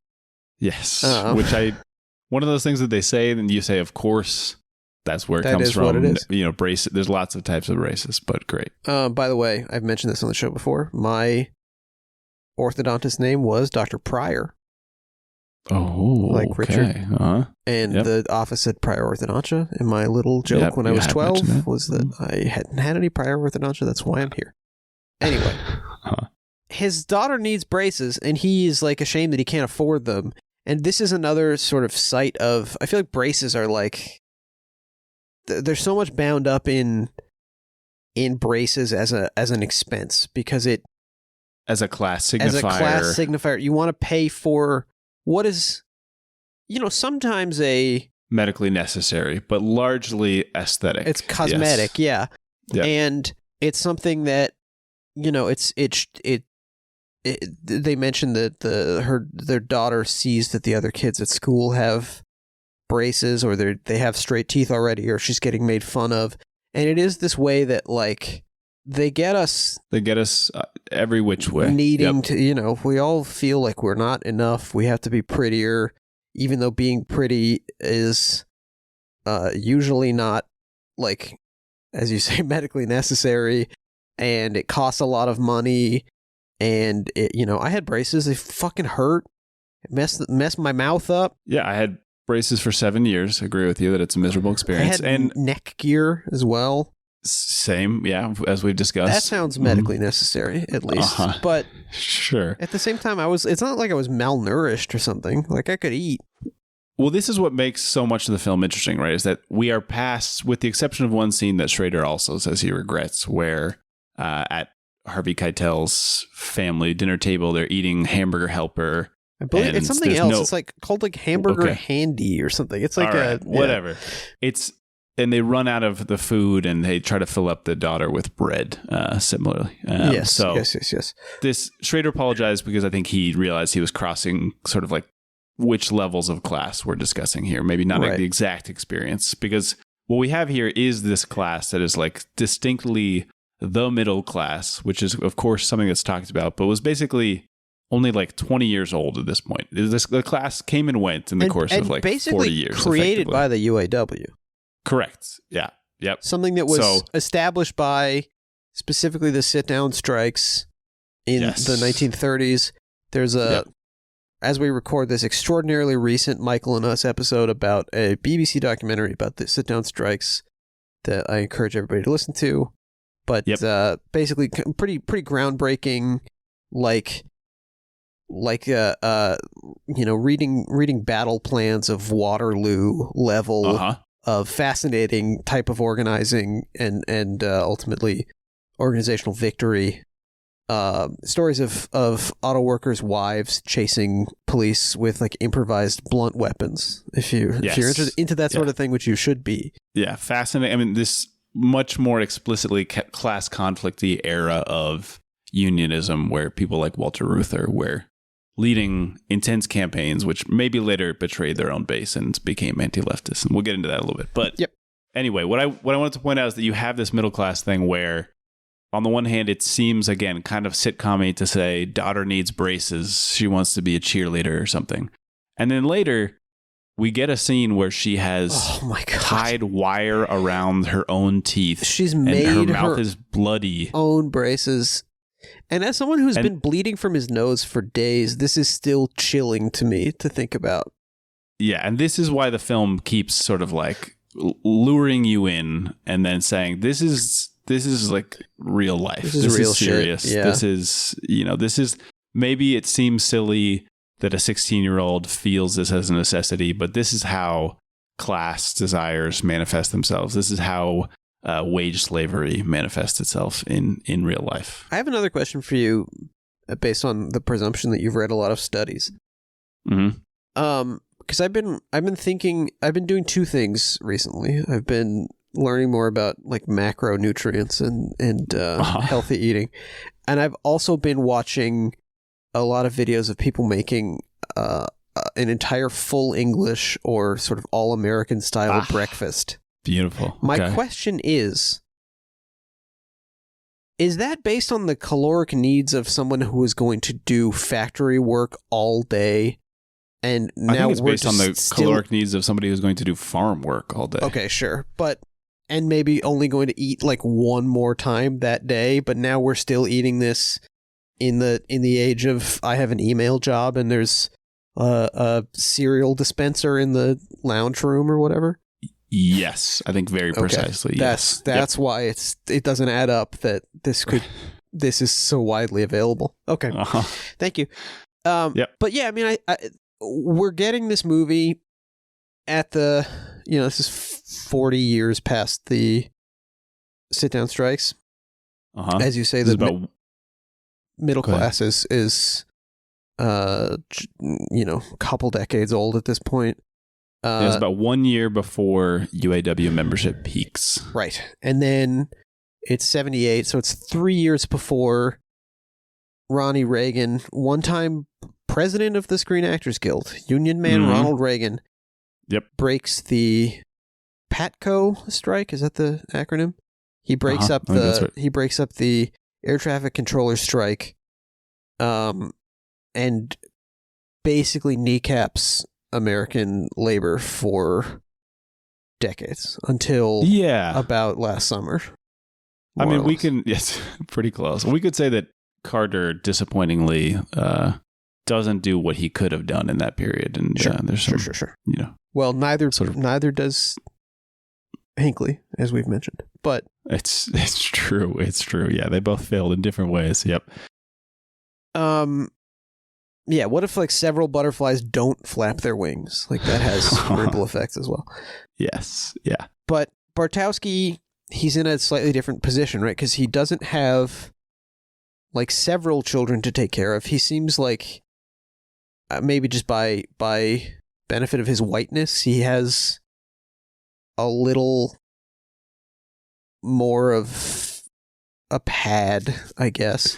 And he wants not by much, because he references early in the film that he's still paying off bills, loans he took out from a strike a few years earlier, where they were out of work for weeks and weeks. Yeah. So like the very real difficulty of going on strike, of being a participating in labor action, like the film does not hide away from it. No, in fact, I think one of the ways in which it succeeds the most is in showing the difficulties for individuals in participating in collective action and why that so often fails, or why they're tempted away from that, because it requires personal sacrifice to see long-term group gains that maybe don't feel like they pay off compared to, say, becoming a manager or something. And we have in Jerry Bartowski also, he works 2 jobs, that comes up from somebody else in the union meeting at the end of the beginning of the film. But he's hustling to make money to get his family, again, not an upper middle class existence. Right. Yeah. He's working at a gas station, filling station. Exactly. And then we've got Smokey. Yes. Yaphet Kotto's character. Yaphet Kotto's character, Smokey, who is one of these guys who it's like, what? How is he living like this? And then we learn that it does involve some loan sharks. Correct. And let's just say it involves the Italian American community. It does. It sure does. But Smokey is single and really, really doing it up. He is a ladies' man. He is a party man. He Big is time. And so to blow off steam, Zeke and Jerry sneak out of the house. They make up excuses to leave at about 3 a.m, seemingly. Yeah. And they go over to Smokey's house, and I did appreciate that. I mean, Schrader probably as a cokehead would know this, but at one point somebody exclaims like, "That's like 2 weeks' pay on the table." Yeah. That's like, yep. Yeah, that's a good way of conceiving of it. Yeah. And it's unclear if these are sex workers are just extremely open-minded, young ladies. Ladies, they've been joined by some ladies.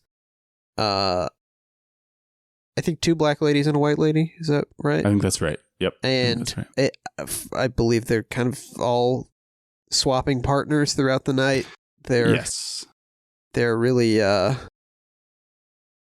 exploring new ways of coupling beyond what the Jeffersons could ever have conceived of. Yeah, jaw dropping. There's one that involves Yaphet Kotto caterpillaring his way across the floor with a lady underneath him, which is truly just like inspired. And this is the scene that ends after they engage in this revelry, and it's like so many depictions of the working class. There's this conflict of saying like, well, there goes all their pay. The condescension would be, this is why they don't end up being successful capitalists. But in reality, anybody who's ever had a wage job knows they weren't going to be successful capitalists anyway, because 1 out of 1,000 people can do that.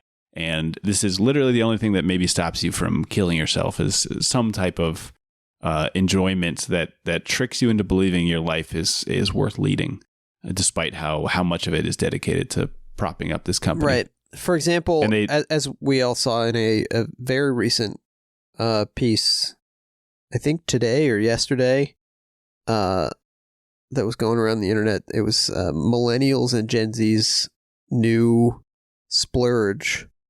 Groceries. Is Did this you true? see this? Yeah. Come on. No, I'm gonna find it for you, but keep talking. Okay. So you mentioned a couch scene. This is the famous couch scene, which again is only about halfway through the film, but they are sitting together silently, basically racked with post-cocaine use coming down, also awareness of the fact that their situation has not changed meaningfully, awareness that they're, 2 out of 3 of them may be cheating on their partners and then betraying their families, whatever. Yeah, it's from Business Insider. Millennials and Gen Z's trendy new splurge. Groceries. By Lakshmi Varanasi. You are not invited on the podcast. Yeah, and they're having this whole conversation in front of a window through which we can see a giant ad for a new Plymouth. Yes, exactly. Yes. It's just And it's looming literally over the them, cold yeah. light of dawn that's coming in on them Right, as they right. sit there. And they hatch this plan to break into this vault that Zeke has seen into in like at the union office when he goes to talk to Ed Knuckles Johnson. Knuckles Johnson. Yep. Eddie A Knuckles beautiful Johnson. union president character who, Right. as soon as Zeke walks in, daps him up. He's like a 65-year-old He daps him man up. or something. And there's a weird like needlepoint thing on the wall behind him that says "Beware of the Judgment."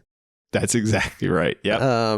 I mean, Schrader's from Michigan. Like, yeah. he's from Grand Rapids, which was a furniture making hub. Like they made at one point they made most of the furniture in the United States or something. But he's from an industrial town in Michigan, so he knows these guys. And this film is sometimes presented as like anti-union. I'm going to concede that it's not, even though, again, Schrader himself, he says in interviews, like, for most people, the union, the government, the corporation, they all represent massive powers that are trying to screw you over. And he says, I'm a fan of the capitalist way of, like making your own route, whatever. Yeah, which is really strange for him to say, having made this film. Yeah. Extremely strange. Yeah. Totally in contradiction to what we see on screen. But what I think is actually fair is that, I don't know, people seem to, a certain brand of people seem to see corruption in unions as a sign that unions themselves are corrupt, or that they represent something that is just like a racket or whatever. As and opposed to the fact that unions are a group of people working together. Right. Which, yeah. Well, it's the same argument that basically underpins libertarianism, right? Which is, if governments have ever failed or been corrupt or democracy has ever not worked, then it must be a bad idea.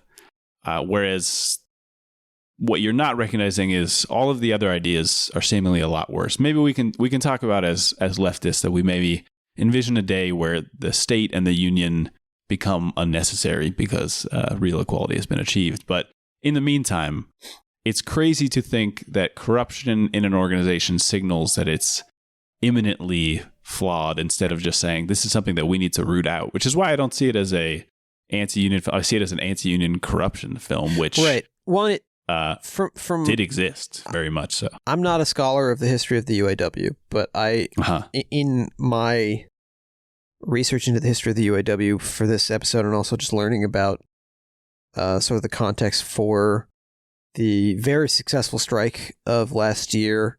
Yep. It seems like around this time, the UAW began settling into a period of friendlier relations with the big three, and like a period of less union corporatism, as they call it. Less antagonism, less fervent support for the union members, and more of a kind of comfortable kind of coexistence with the boss, which is, that's not how it works. I think that's absolutely correct. I'd also say that the history of American unionism is a history of people shooting themselves in the foot. I mean, you have all sorts of different eras of communist cleansing, particularly post-Taft-Hartley Act, where the AFL-CIO, the UAW, all these different single unions and union organizations root out leftists and communists.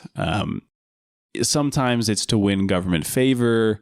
Sometimes it's because they think they represent a threat to the other leadership that's already in power. And, I mentioned Walter Reuther earlier. He came from like a socialist family. His dad was a German socialist. He and his brothers were all labor organizers. They went to the Soviet Union. They all survived multiple assassination attempts, which were thoroughly, I'm doing scare quotes, investigated by the police, and they never found anybody, which, if someone tries to kill you and the police don't do a very good job looking for the guy, it does suggest somebody's moved up the suspect list. Yeah, it does suggest that you are generally on the side of good, in my opinion. And again, Walter Reuther, interesting guy, supported MLK very explicitly, monetarily, materially supported him.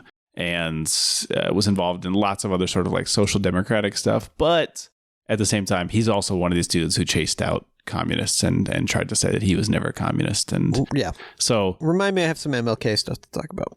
But, all right, we'll come back to all this. But like you're saying, this, or like I was saying, this idea that because the film is recognizing people like Ed Knuckles Johnson. Yeah.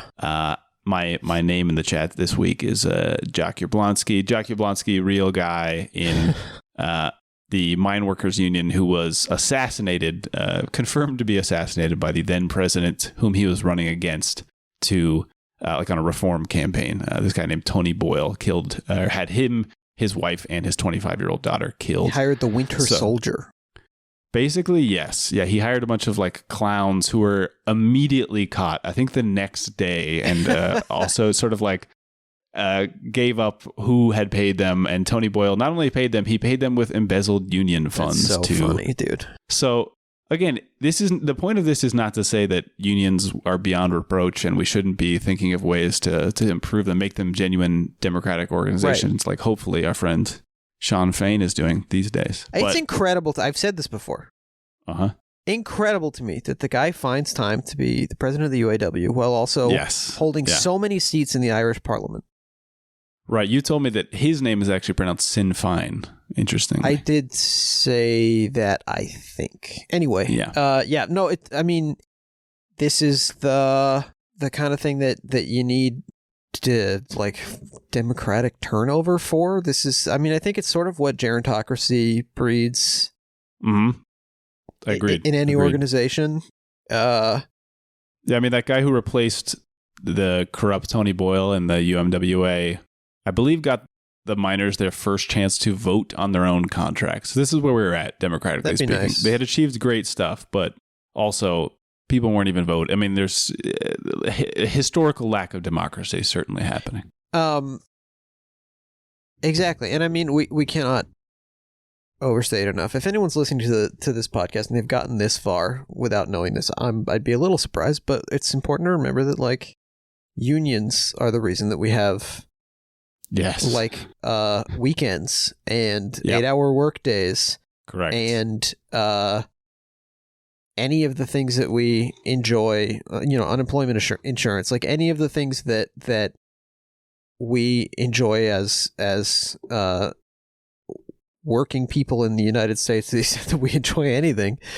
These were hard fought. These are not like from the benevolence of no. FDR. None of this was something. Given. No. Yeah, two things are true simultaneously. Unions have often been white, male, anti-democratic, and yet equal work for equal pay for women was a thing that Walter Reuther was fighting for in the sit-down strikes in 1938 and achieved at, I think, some plant called Kelsey Hayes or something like this. So they were also some of the first institutions that achieved racial parity. Yeah, if only. And this doesn't mean that they are, again, like beyond impugning, but it does mean, like you're saying, we have such short memories. And when you and I were growing up, like Scott Walker type people were trying to take advantage of the short national memory and saying, what have these organizations ever done for you? Basically, every OSHA protection, labor cost protection, racial, gay discrimination protection that we have in the United States. All fought tooth and nail, sometimes with literal blood shed. Yep. I think this is a good time to talk about MLK just a little bit because... Okay, let's do it.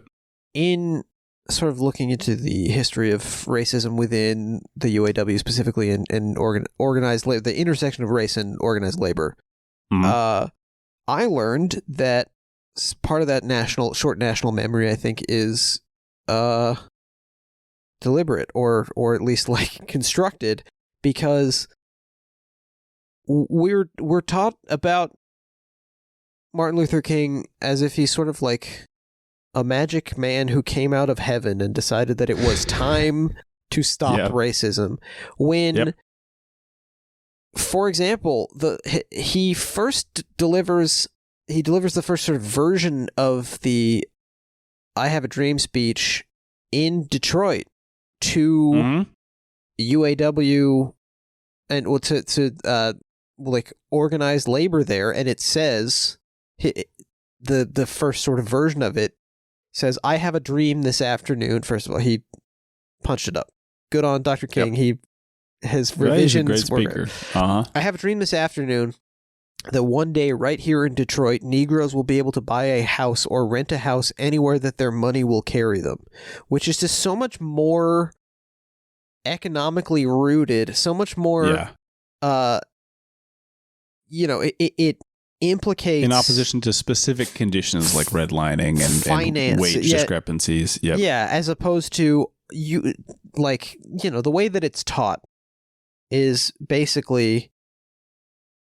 children of the world, play kickball with kids with different levels of melanin than you, and you will solve the problem, and that's all we need to do. Yeah. Similarly, the reason he was in Memphis when he was killed was the Memphis sanitation workers. Yeah, of course. I'm a man. And I'm a man, that famous sign held by marchers and picketers during the Memphis sanitation strike in 1968. I do think it's interesting, and now I'm a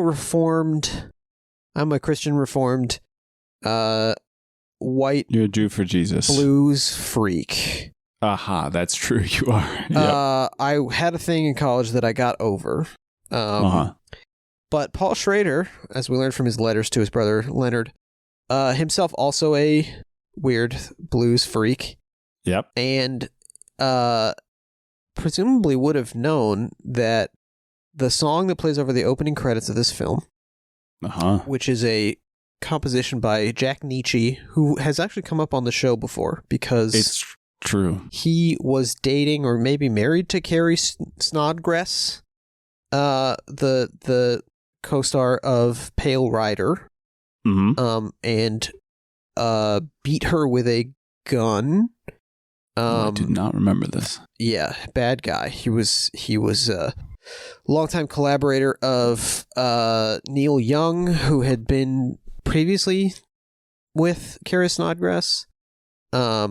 He's also a big collaborator with the Rolling Stones, about whom Paul Schrader was a weird obsessive.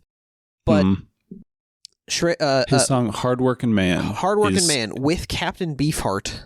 Yes, not just the intro song, but I think it's used in a very subtle but avant-garde way to basically unite like the first 12 minutes into a gigantic intro, despite there being jumps in scene and setting and pauses without the music. And then it continues throughout the rest of the film as this thread that unites all of the factory work with this sort of intense rhythmic quality. He'll also do the score for Hardcore, which is a really cool score, despite him being what seems like a piece of shit. But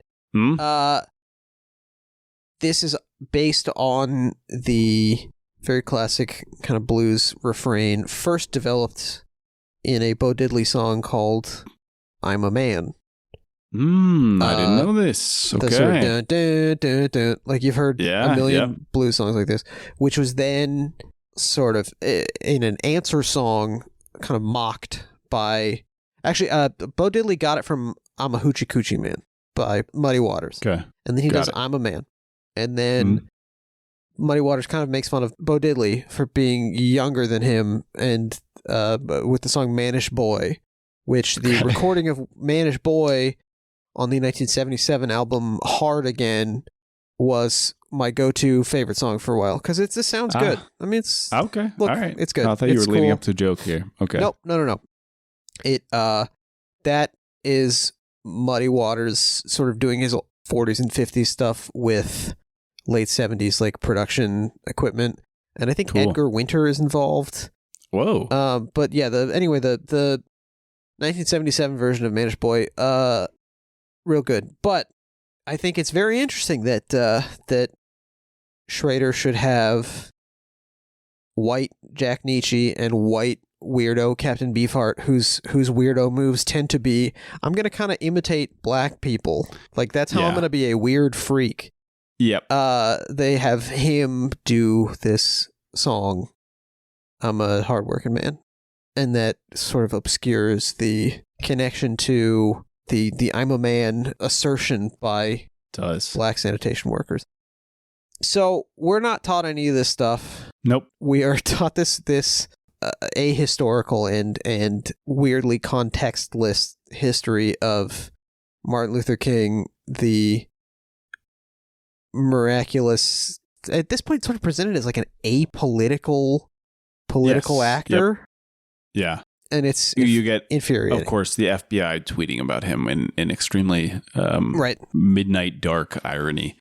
Yeah, I think it also, I will say, if we can soapbox a little bit here, makes people particularly pliant, not just because they don't understand that a corporation has basically never given them anything nice out of the goodness of their heart.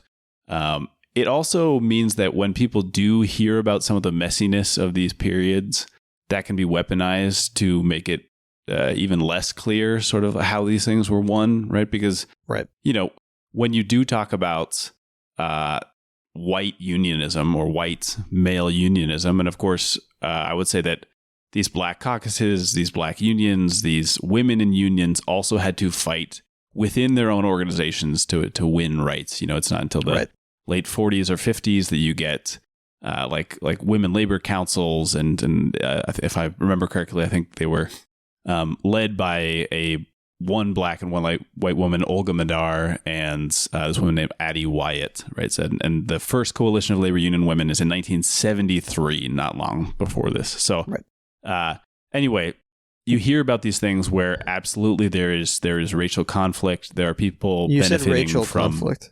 Okay, there's. But she's good. We have to have her on the show now because you said we have to have her on the show now. Yeah, and people benefiting, white people benefiting from what Du Bois, I think, called the publican psychological wage of racism. Right, being a white person who says, if I'm proletariat, if I'm working class, I'm better off having somebody below me. That is a part of unionism, but also in the original Ford factories, Ford, one of the rare people to be paying black workers the same amount as white workers and giving them like a type of profit sharing and paying above minimum wage, did all this explicitly in his notes, I believe. There's record of him doing this with the idea of sabotaging unions and creating, as Schrader will say 2 times in the film, this sort of like inter-worker conflict. Well, Schrader says in that cineast interview, he says, it seemed to me that's the way big organizations work.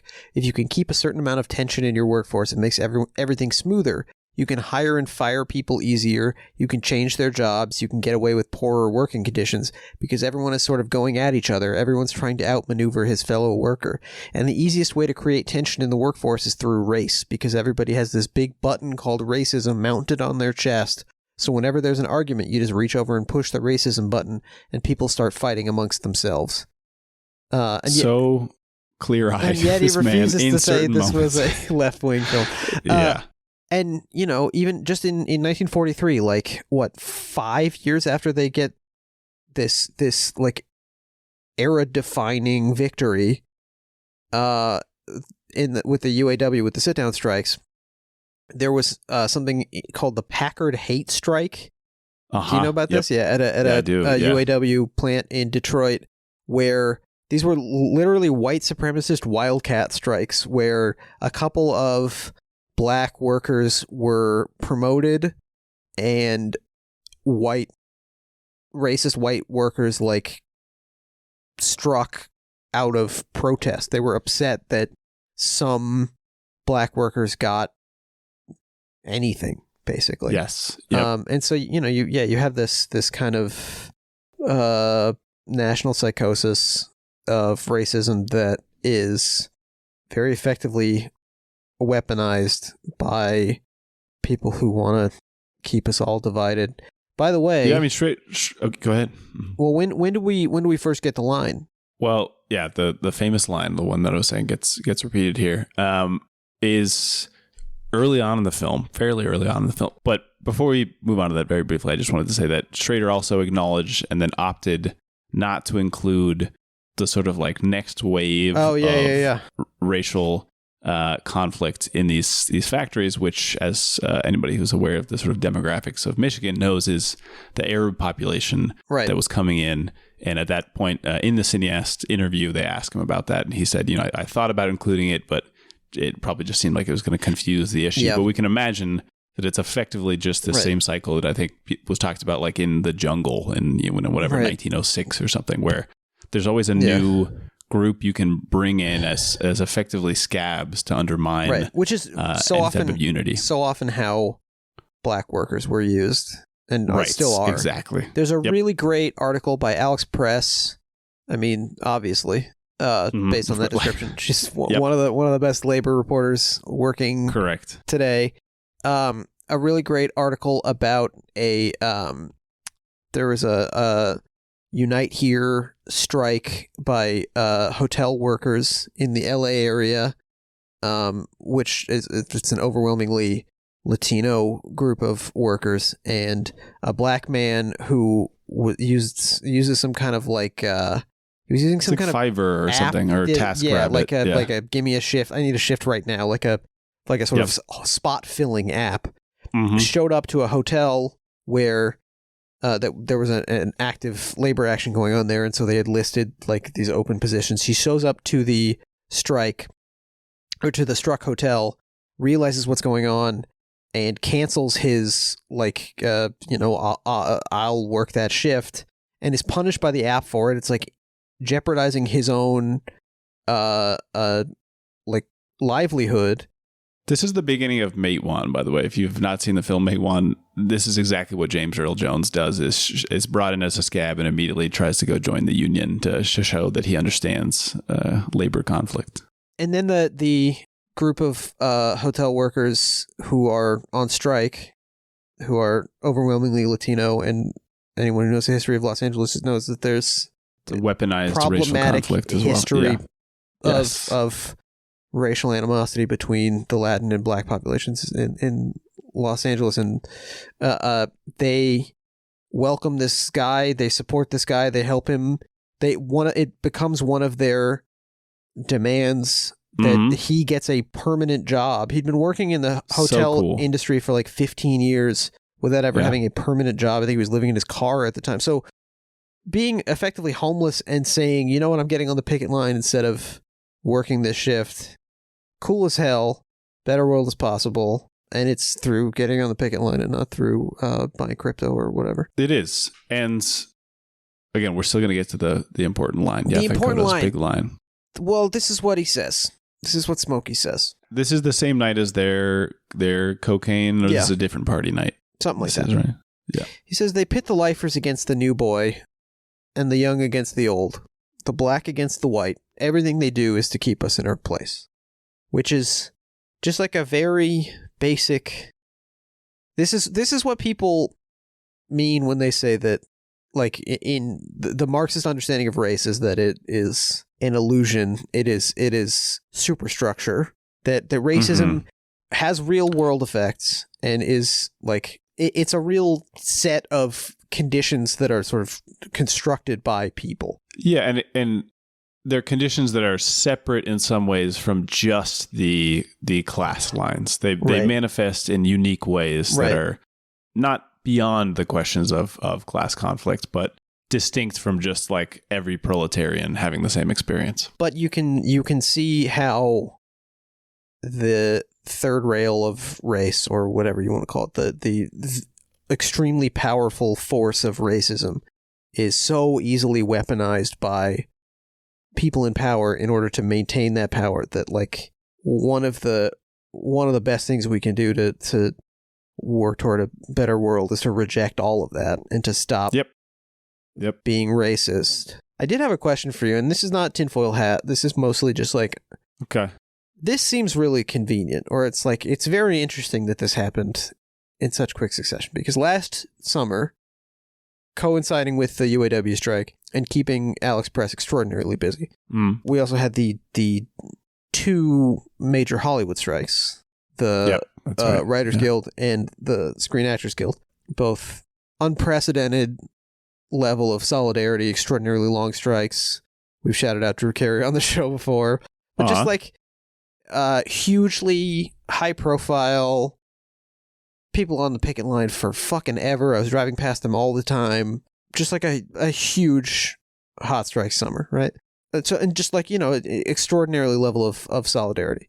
Mm-hmm. And then what should happen like a few months later, but this very special third rail of Israel popping up to immediately divide and drive insane so many all of Hollywood people. Yeah. I mean, I don't think there's any connection, but it's like, I mean, it is just, I guess all that I can say conclusively is that it's extraordinarily frustrating that, yes, these weird tribalisms, these weird primitive feelings of, I'm human and the other guys are not human like me.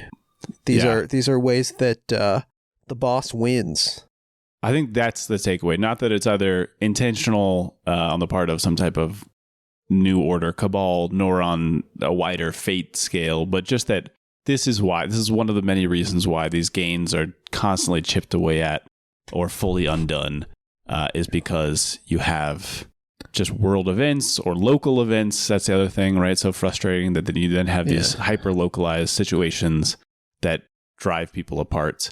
And I will say that I've mentioned it obliquely on here before. I used to work at a hotel as a receptionist and then a cook. The hotel was trying to unionize with Unite Here while I was working there. This is also at the same time as the 2018, 2019 Marriott strikes, which maybe you'll vaguely remember.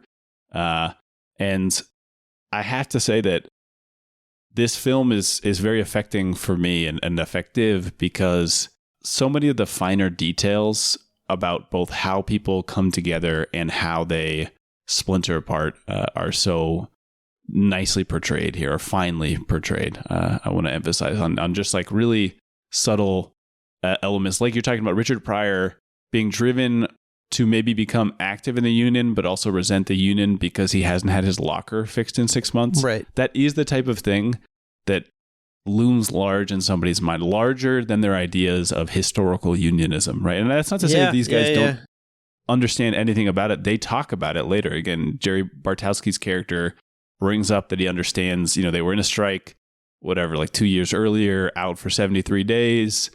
They won their demands. So he understands this is part of a historical flow or battle for control. But that just doesn't mean that people will stop seeing their experience. In that same union meeting, somebody says, I'm not handing out flyers. I work 2 jobs.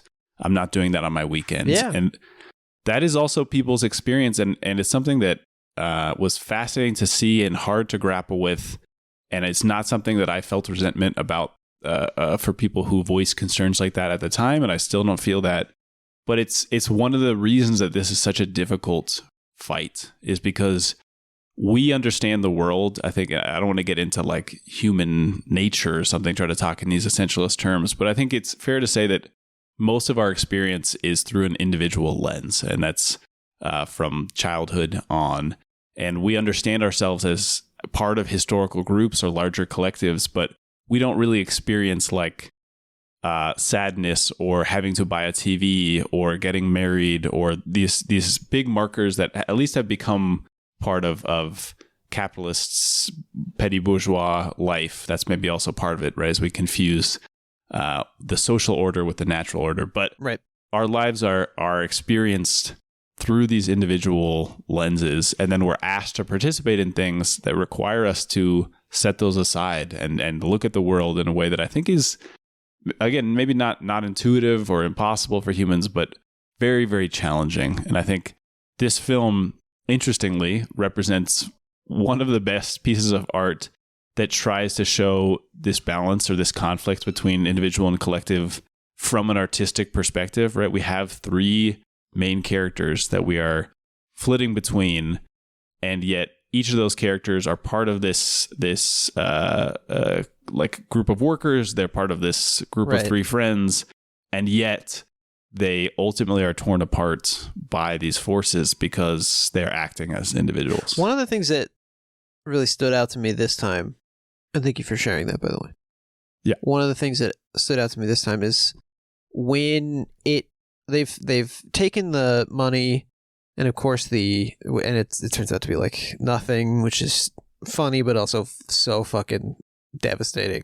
Yes. And then there's that book with there's a kind of a ledger documenting the maybe shady dealings of the Union. By the way, there's a really great, I was trying to find the title of it. Great Citations Needed episode.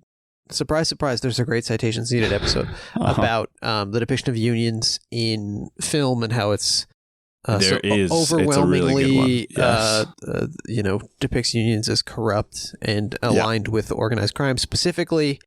And they talked about this film a little bit, but their example statistic is like, unions have occasionally been affiliated with organized crime or sometimes kind of taken over by criminal elements. You know who else has is the fucking police way more successfully. As we've talked about, hopefully if you're a loyal listener, you know that if these associations are disqualifying, then you should be throwing out basically every major institution. Yes.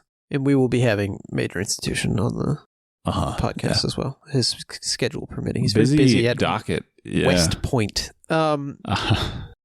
I was going to say there's it gets out that there's been this heist and the union lies about how much money was stolen and maybe like an insurance scam. And of course, insurance is itself a scam. Let's not forget. Yep. It's been reported that it was 2 black men and a white man. And because of just the fucking racist milieu that we all live in, that's such a rare grouping that they can't be seen together anymore because that scene is one of the toughest in the film when they're in the parking lot and they just sort of walk away from each other. Shout out also some of the other guys in the movie. Just real quick, want to shout out Egg Baby Jr. Of course, looking so pink. Yeah, he looks like a pink Lucas Hedges in this film. He does. We'll also see him in Hardcore. He's going to come back very briefly. He's got a hard time because he's got what's kind of like a lazy joke about racism, but I think he does really well where he's just they all go to this bar after work. One of the beautiful things in the film is that Pryor and Keitel and Kotto like play off each other. They'll tell stories as like a 3-headed Hydra kind of disagreeing with himself. Right. It's really, really great. But he's listening to a story about Yaphet Kotto punching a cop on accident. And he just says something like, why didn't you just explain the situation to him? Again, that's like maybe a softball, but he says it with such Well, I don't think it's a softball because that's the kind of thing that like you don't get in movies. It should be a softball, but like... Sure. You're right. I mean, that's what we hear about the police executing black people, is right? Why didn't he just... comply. Put your hands up. Exactly. Yeah. Yep. Why didn't you just not be black, you know? Right. I also wanted to shout out... one of the great character names, literally credited as Dogshit Miller, the supervisor. That's right. Their immediate Bora supervisor Silver as Dogshit Miller. We've also got Lane Smith as Clarence Hill, who's the shop steward. Really love Lane Smith's face. You've probably seen this guy before. He's in a million things. He's in My Cousin Vinny. He's in Mighty Ducks. He's in The Legend of Bagger Vance, obviously. Of course. Love this guy with the big eyebrows. Oh, and George Memley, who was almost the guy in the backseat in Taxi Driver before he was injured on the set of another film and Scorsese stepped in. He plays the guy who is driven insane by the vending machine and drives a forklift into it, which, I've been in a workplace situation where there were some complaints by the workforce toward the executives. It's not the place I work now. It's a different place than the one I work now. Yep. Might be a place I work in the future. Might be a place I worked before, but it's not the one where I work now. But correct. It is like there's a way, talking about the broken locker or the vending machine that doesn't work, but there's like a way that the oppressive air of disrespect and exploitation by your boss in every thing that you do. Sometimes just condenses onto a little thing. Like in this place where I worked, we didn't have enough bathrooms. Yeah. We had one bathroom for a variable number of people, so I also couldn't go to the law because we didn't technically have too many people to have just one bathroom, but on often any given day, there were a lot more people in the office. It was like an event space thing. I mean, this is a great example. It drives you insane. Exactly, and it's not just to dismiss those things at all, right? Yeah. Because you're right. This should become like a rallying cry. Each individual person's experience of not getting thicker padded mats for people who have to stand all day in the same place, right? And it's totally natural that more than your wages, more than the hours. That's the thing that for some reason, like you're saying, just becomes the target of all of your resentment, all your ire. But the sad thing is that we don't always add that to the big pile. It just becomes like your struggle with the boss, that if it gets resolved, right, as anti-union campaigns often do, they'll go down the list and suddenly work like magic. Get the mats, get the extra bathroom, get the AC for the guy who wants more AC. And then suddenly you're not a collective anymore. As it happens in the American factory, there's a union drive that fails because the company brings in extraordinarily expensive union busting guest speakers or whatever, the classic shit they do. That's the same thing my hotel did. Yeah. And then the union drive fails, and then the boss of the boss who actually talks to people, not the real boss, but the boss who actually talks to people, says, you know what, we're committed to, we understand that a lot of you have concerns, and we want to make sure that everyone's happy here, which is why we're selecting one person from every department going to China. Which who gives a fuck? And then the movie proceeds to be about look how weird Chinese people are.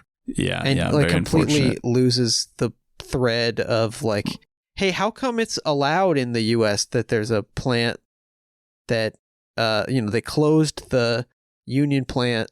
How come that happened? How come that was allowed to happen where people were making $29 an hour 20 years ago? And now those same people are struggling to get hired for $12 an hour at a non-union shop that's owned by somebody who lives in a different country, and who he does Elon Musk style.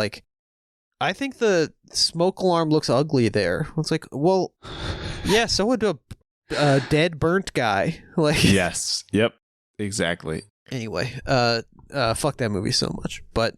Yep. I mean, it's secretly doing the same move of poisoning people's mind against just a farther away group. Right. We've talked about the U.S. as a labor aristocracy before, right. But to convince you that you are benefiting and there's this nasty other place that's worse, and actually they should be treated badly there. Right. And all of this is sort of connected to the illusion that we've been convinced of, that we all need a new car all the time. Yep. We don't actually. Yeah. There's enough cars. So the plot falls apart for various reasons. Mostly Smokey is in deep with a loan shark guy who gives up the three amigos when he gets caught. We didn't mention that about 10 minutes into the film there is a guy pretending to be a leftist professor. There's a real Ian Ryan character shows up at the bar. I think Schrader has also pointed out that it's a little far-fetched that the entire workforce would hang out at the same integrated bar at this time. Well, you know what I want to shout out is that I've been reading Eric Loomis's book, something called, I forget the History of the Country in 10 Strikes. Having read a book, huh? Yeah. For once. A History of America in 10 Strikes. Okay. And he gives a description of the I'll teach you a History of America in 2 strikes. Me striking you, you striking the ground. And that's going to be a History of America? I don't know. You're not going to need to know anymore. That's what I'll tell you. Yeah, what? so one of his chapters is about the Lordstown strike in Lordstown, Ohio, and by the like UAW black and white manufacturers there, and it's a wildcat strike, largely wildcat strikes. But at the very least, I don't know how idealistic this is. Right? This is one group of people at one group of factories in one place, but one of the presidents there, local 1112, I don't know what they call themselves, 1112, said the young black and white workers dig each other. There's an understanding. The guy with the afro, the guy with the beads, the guy with the goatee, he doesn't care if he's, well, now we get the classic black, white, green, or yellow. They just wanted to be treated with dignity. Yeah. That's not asking a hell of a lot. And again, I want to credit, these are mostly black workers leading these wildcat strikes against the desires of the UAW because they sort of recognize the writing on the wall here. But I don't think it's as crazy as some of the people at the time seem to suggest, like, oh, is this a dream world that these guys are drinking together? Okay. Maybe fair enough. Maybe you would get Yaphet Kotto and Harvey Keitel and Dr. Kurt Connors, the lizard, hanging out in the, I was trying to think of a green guy, in the same bar. But we have this guy from what turns out to be the FBI. Yes. Pretending to be a sort of hilariously up his own ass academic, being like, so like, you guys are like, you're like working hard all the time, but you're also like the proletariat, right? Like you're like, exactly. You guys know you're like the freaking on the front lines of class conflict, right? And they're like, shut the fuck up, man. We're tired.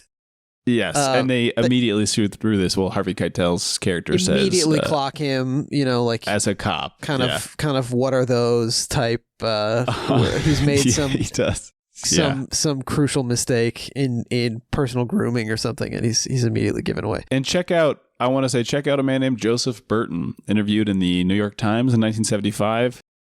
Of course, disavowed by the FBI, and the FBI said that basically everything he said was a lie, except for the parts that weren't.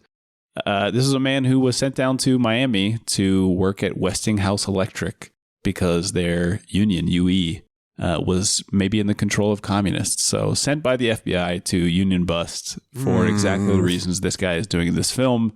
And again, we can say that, was the FBI maybe looking for real corruption? Yeah, probably. Sure. Were they looking for it because Nixon wanted to find real corruption as an excuse to get rid of unions? Also, definitely, I would say. Yeah. And there may even have been some idealistic and confused guys working for the FBI who genuinely believed themselves to be fighting corruption. Yes. Yep. But, those guys ain't, that ain't all of them. So returning to your point, this guy who rats them out, he gets this help because the FBI is already interested in exposing this corruption in Ed Knuckles Johnson's union. Yes. Although, at one point, Pryor's character refers to, like, if he had the money, he would fly to Palm Springs and play golf with Knuckles Johnson and Richard Nixon and all of them. Like, they are, in his mind, all connected, and probably ultimately are. This is Davos. That's how corporatism works. Yeah, exactly. This is the Bohemian Grove. Mm-hmm. The guy rats him out. We then we've got Smokey's death scene. Talk about a blue collar. We do. So yeah, just to make this clear, although I'm hoping at this point everybody has seen the film, but because they're torn apart, they can no longer see each other. They've literally had time to watch the whole movie while we've been talking about it. It's true.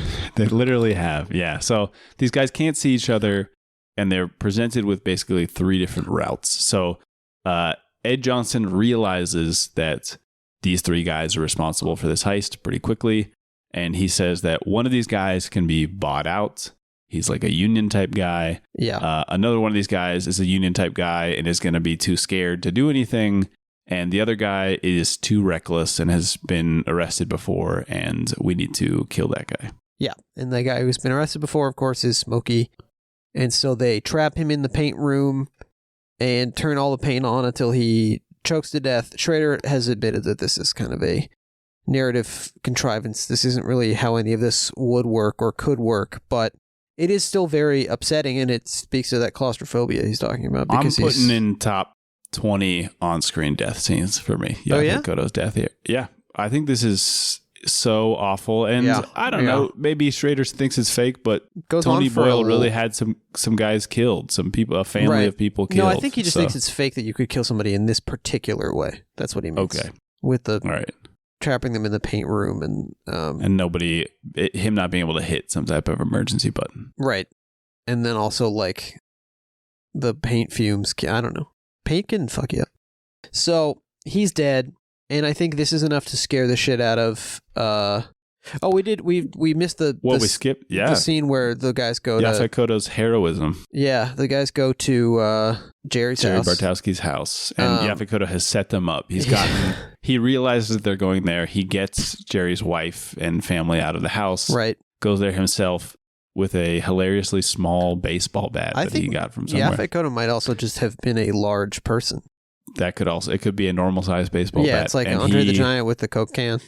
You ever seen those pictures? Exactly. Yeah. Yep. Where the Coke can looks huge next to Andre the Giant. I don't know. It's like a little reverse extra joke. Yeah. So he beats the fuck out of these guys, which is really pleasurable to watch. It is.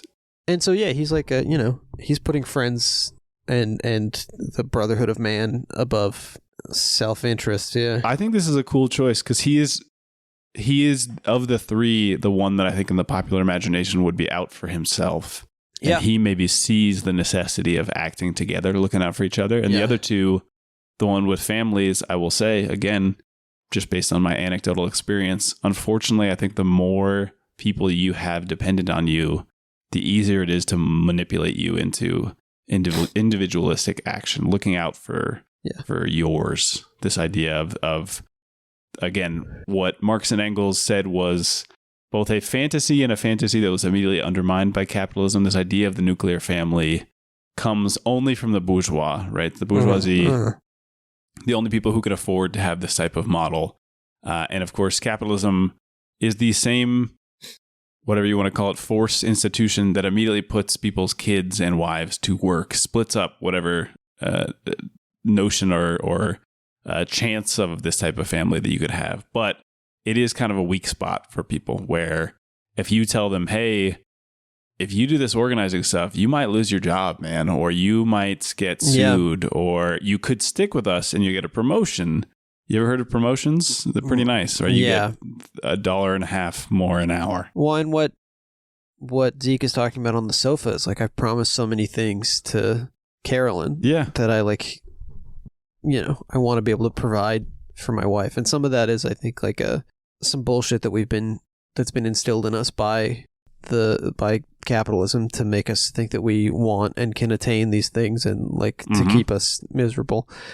Specifically this post-World War II U.S. Industrial spiking, capitalism. God, I could take an industrial spiking. Like a Phineas Gage type. Sure. Feel nice. Kind of what happened to me at the It is a little bit what happened. You got a gentle Phineas Gage. Yeah, that's true. Exactly. So Yaphet Kotto's dead. Yaphet Kotto's dead. Richard Pryor is freaked out. And so he basically gets the offer to take Dogshit Miller's job. Or no, sorry, he gets the offer to take his shop steward's job. His Clarence shop steward Hill's was job. Also like a corporatist loser who had been holding hands with the company. So they say they take advantage of Pryor's supposed desire to reform the union. They say, this is your chance. This is how things get done. Within. Yeah. Exactly. Yeah. Listen, Barry, is it? I know you're like hanging out with Edward Said and stuff, but Yep. What if you could make the place where you could really make changes from within? And this is a scene that Pryor asked for because he thought that his character flipping to the side of the Union, betraying these people who just killed Yaphet Kotto, was too fast. And it's a beautiful scene. They shoot it on a highway overpass where thousands of cars are passing underneath. Right. And I this think vision of like all what we talked about with Taxi Driver, all these little capitalist nodes, these post-industrial middle-class nodes operating independently. Yeah. And you can, I believe this is one of the shots where you can see the big sign, the ticker, the number go up of all the cars that have been built. Then he and Jerry have the conversation on the porch. Yeah, so Jerry simultaneously, after Yaphet Kotto saved his family, or saved them from being threatened, sends his wife and daughter with his in-laws, And he's living in like 3 Days of the Condor or The Conversation or something. He's having a parallax view. He's having a he's like not sleeping. He's being followed around. They literally try to kill him. He is maybe fleeing to Canada, and some people he's faxing shoot the a same shotgun piece of paper back and forth with Lowell Bergman. Basically, right. Yeah.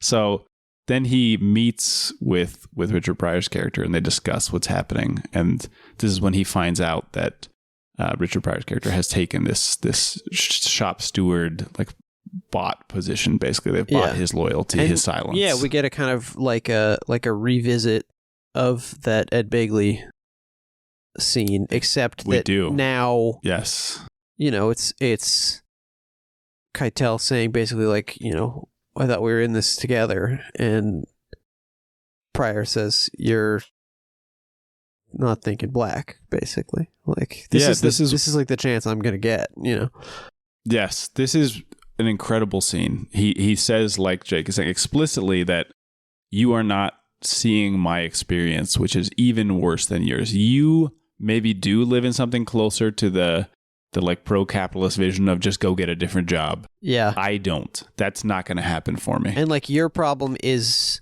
not that you owe a bunch of money to the government. It's that you would like to be able to buy teeth braces for your daughter.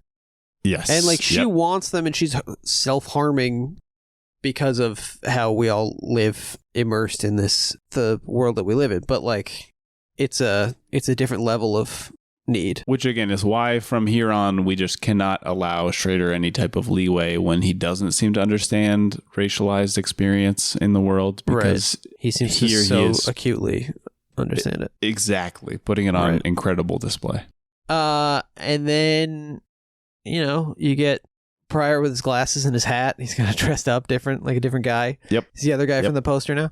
And they have sort of an altercation on the floor where Keitel pulls out the N-word and starts, it's sort of it's a dark version of that, darker version of that SNL sketch, the famous word association sketch when Richard Pryor was on SNL. Yeah. And they almost come to blows. There's that freeze frame, and the opening of the film, we get these freeze frames as well, where it's like this montage of all this movement, all these going down the line. It's kind of funny because films change as time goes on. It probably was a marvel of automation at the time, and now it kind of has the opposite effect, where it's crazy how much people are just doing this stuff to get like a windshield tucked into a car. And they figured out now that you can get that robot arm from the Harry Potter ride at Universal Studios to do it. Correct. That's what they're going down the line. That's what that ride is. It's literally I do. It's like chairs mounted on the same KUKA robot arm that puts cars together. For the listener, you'll never believe who told me this. Yeah. Okay. Somebody could make it a law that you can't just replace somebody with a robot arm. Like, laws can be anything. Well, but I'm going to object to that law. That's also like an old school union line.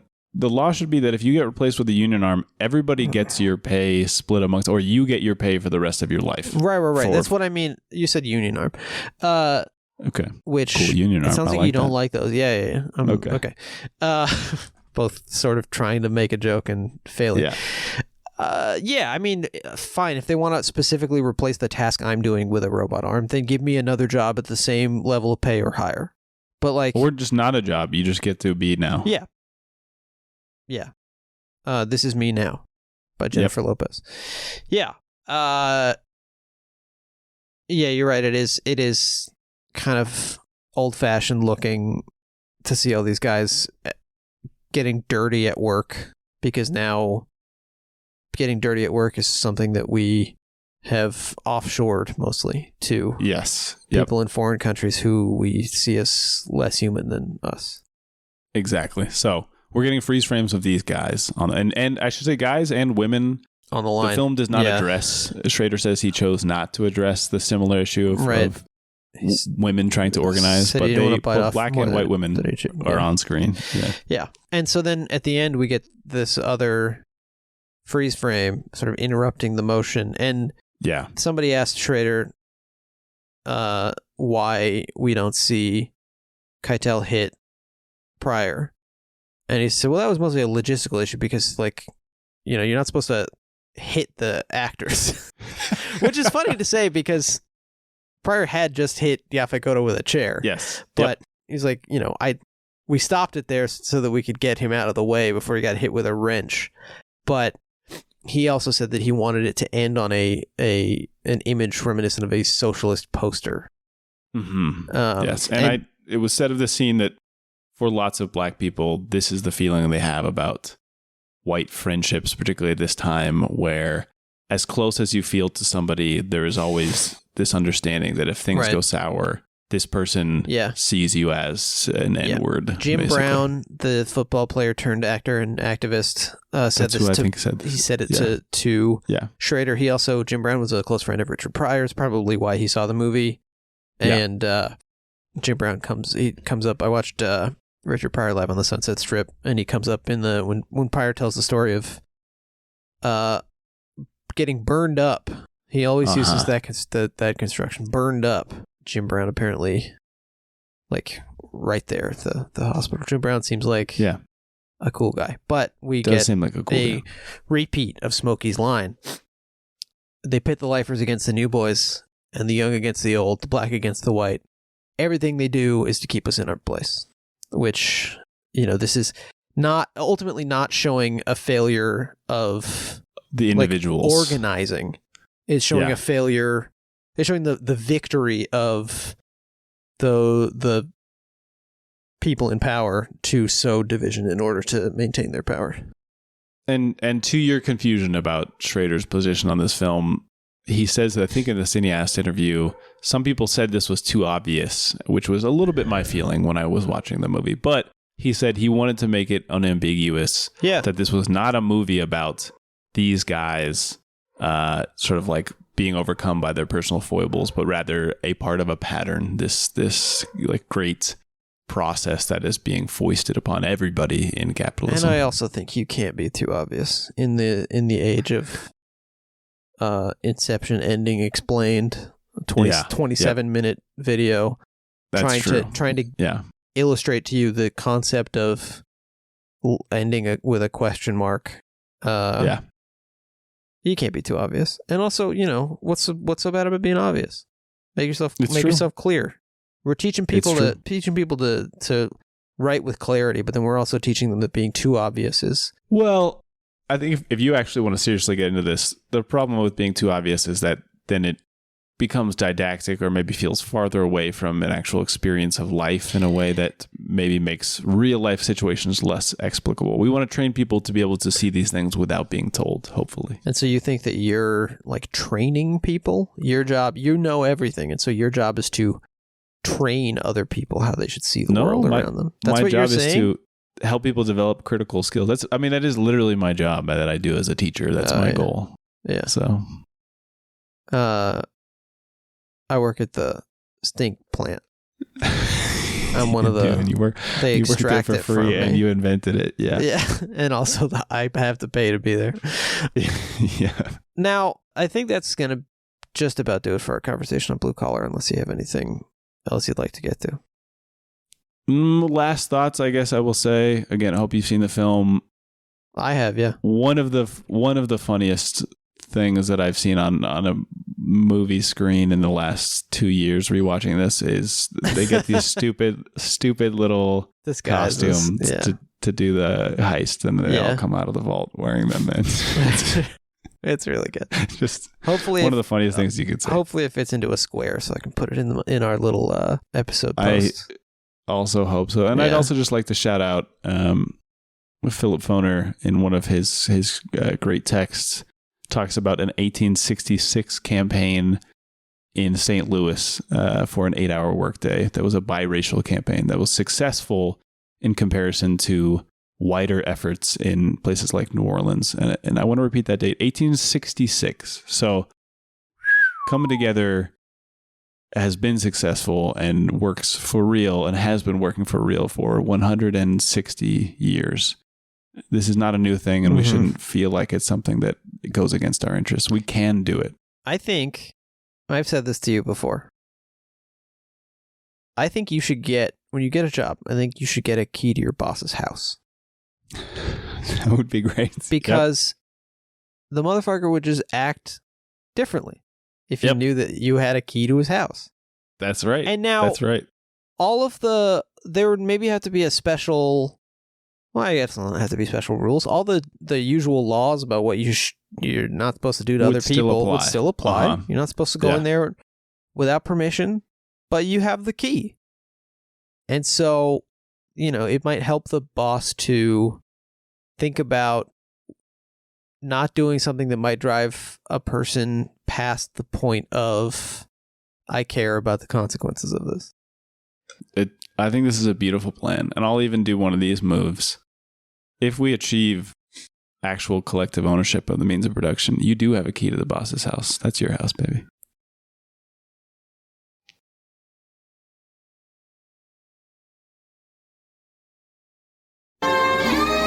It took me so long to get to the fucking button. Why did we have to end the episode? But that's beautiful. God, that took forever. I'm gonna leave in the 16 seconds. Okay. Oh yeah, I called. I think in a future episode I will have called him Bobby Bird, the guy who shot this movie. It's Bobby Byrne. But correct. He's going to shoot this and Hardcore and also every episode of Titus. He was the cinematographer. Whoa, also Mad About You. Mad About You is just less funny because it's like a good show or whatever, supposedly. I haven't heard it. Right. And Clifty Young, who plays the FBI guy, also plays RFK in the TV miniseries King. Comes out the same year, starring Paul Winfield as Martin Luther King, that apparently everyone hates. Okay. All right. Very respectful. So that's about our episode on Blue is the Warmest Collar. Mm-hmm.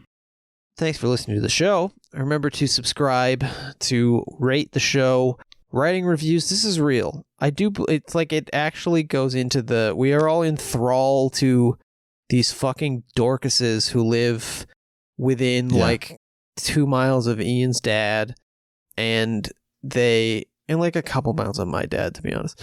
And they all write these little fucking computer math problems that determine who is the most popular show.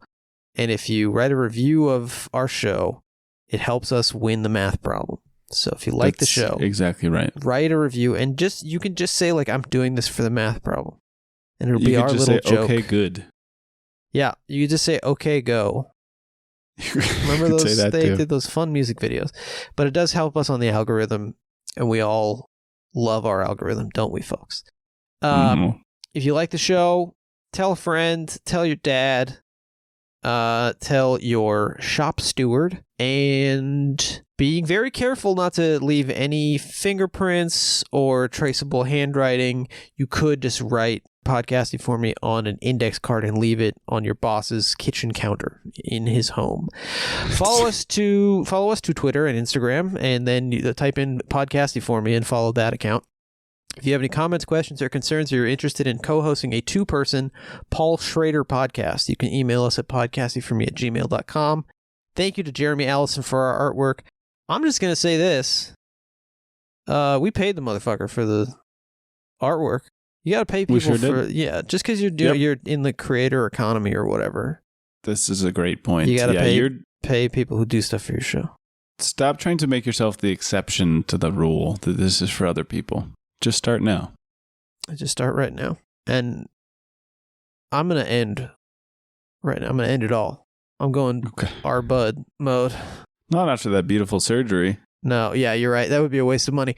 So come back next week when we will be talking about old boyfriends, I think. We will. And we have a wonderful guest. We have a wonderful guest. And if you want to find out who the wonderful guest is on the old boyfriends episode, you'll have to tune in to the episode after next week's episode, which is Hardcore. Sorry.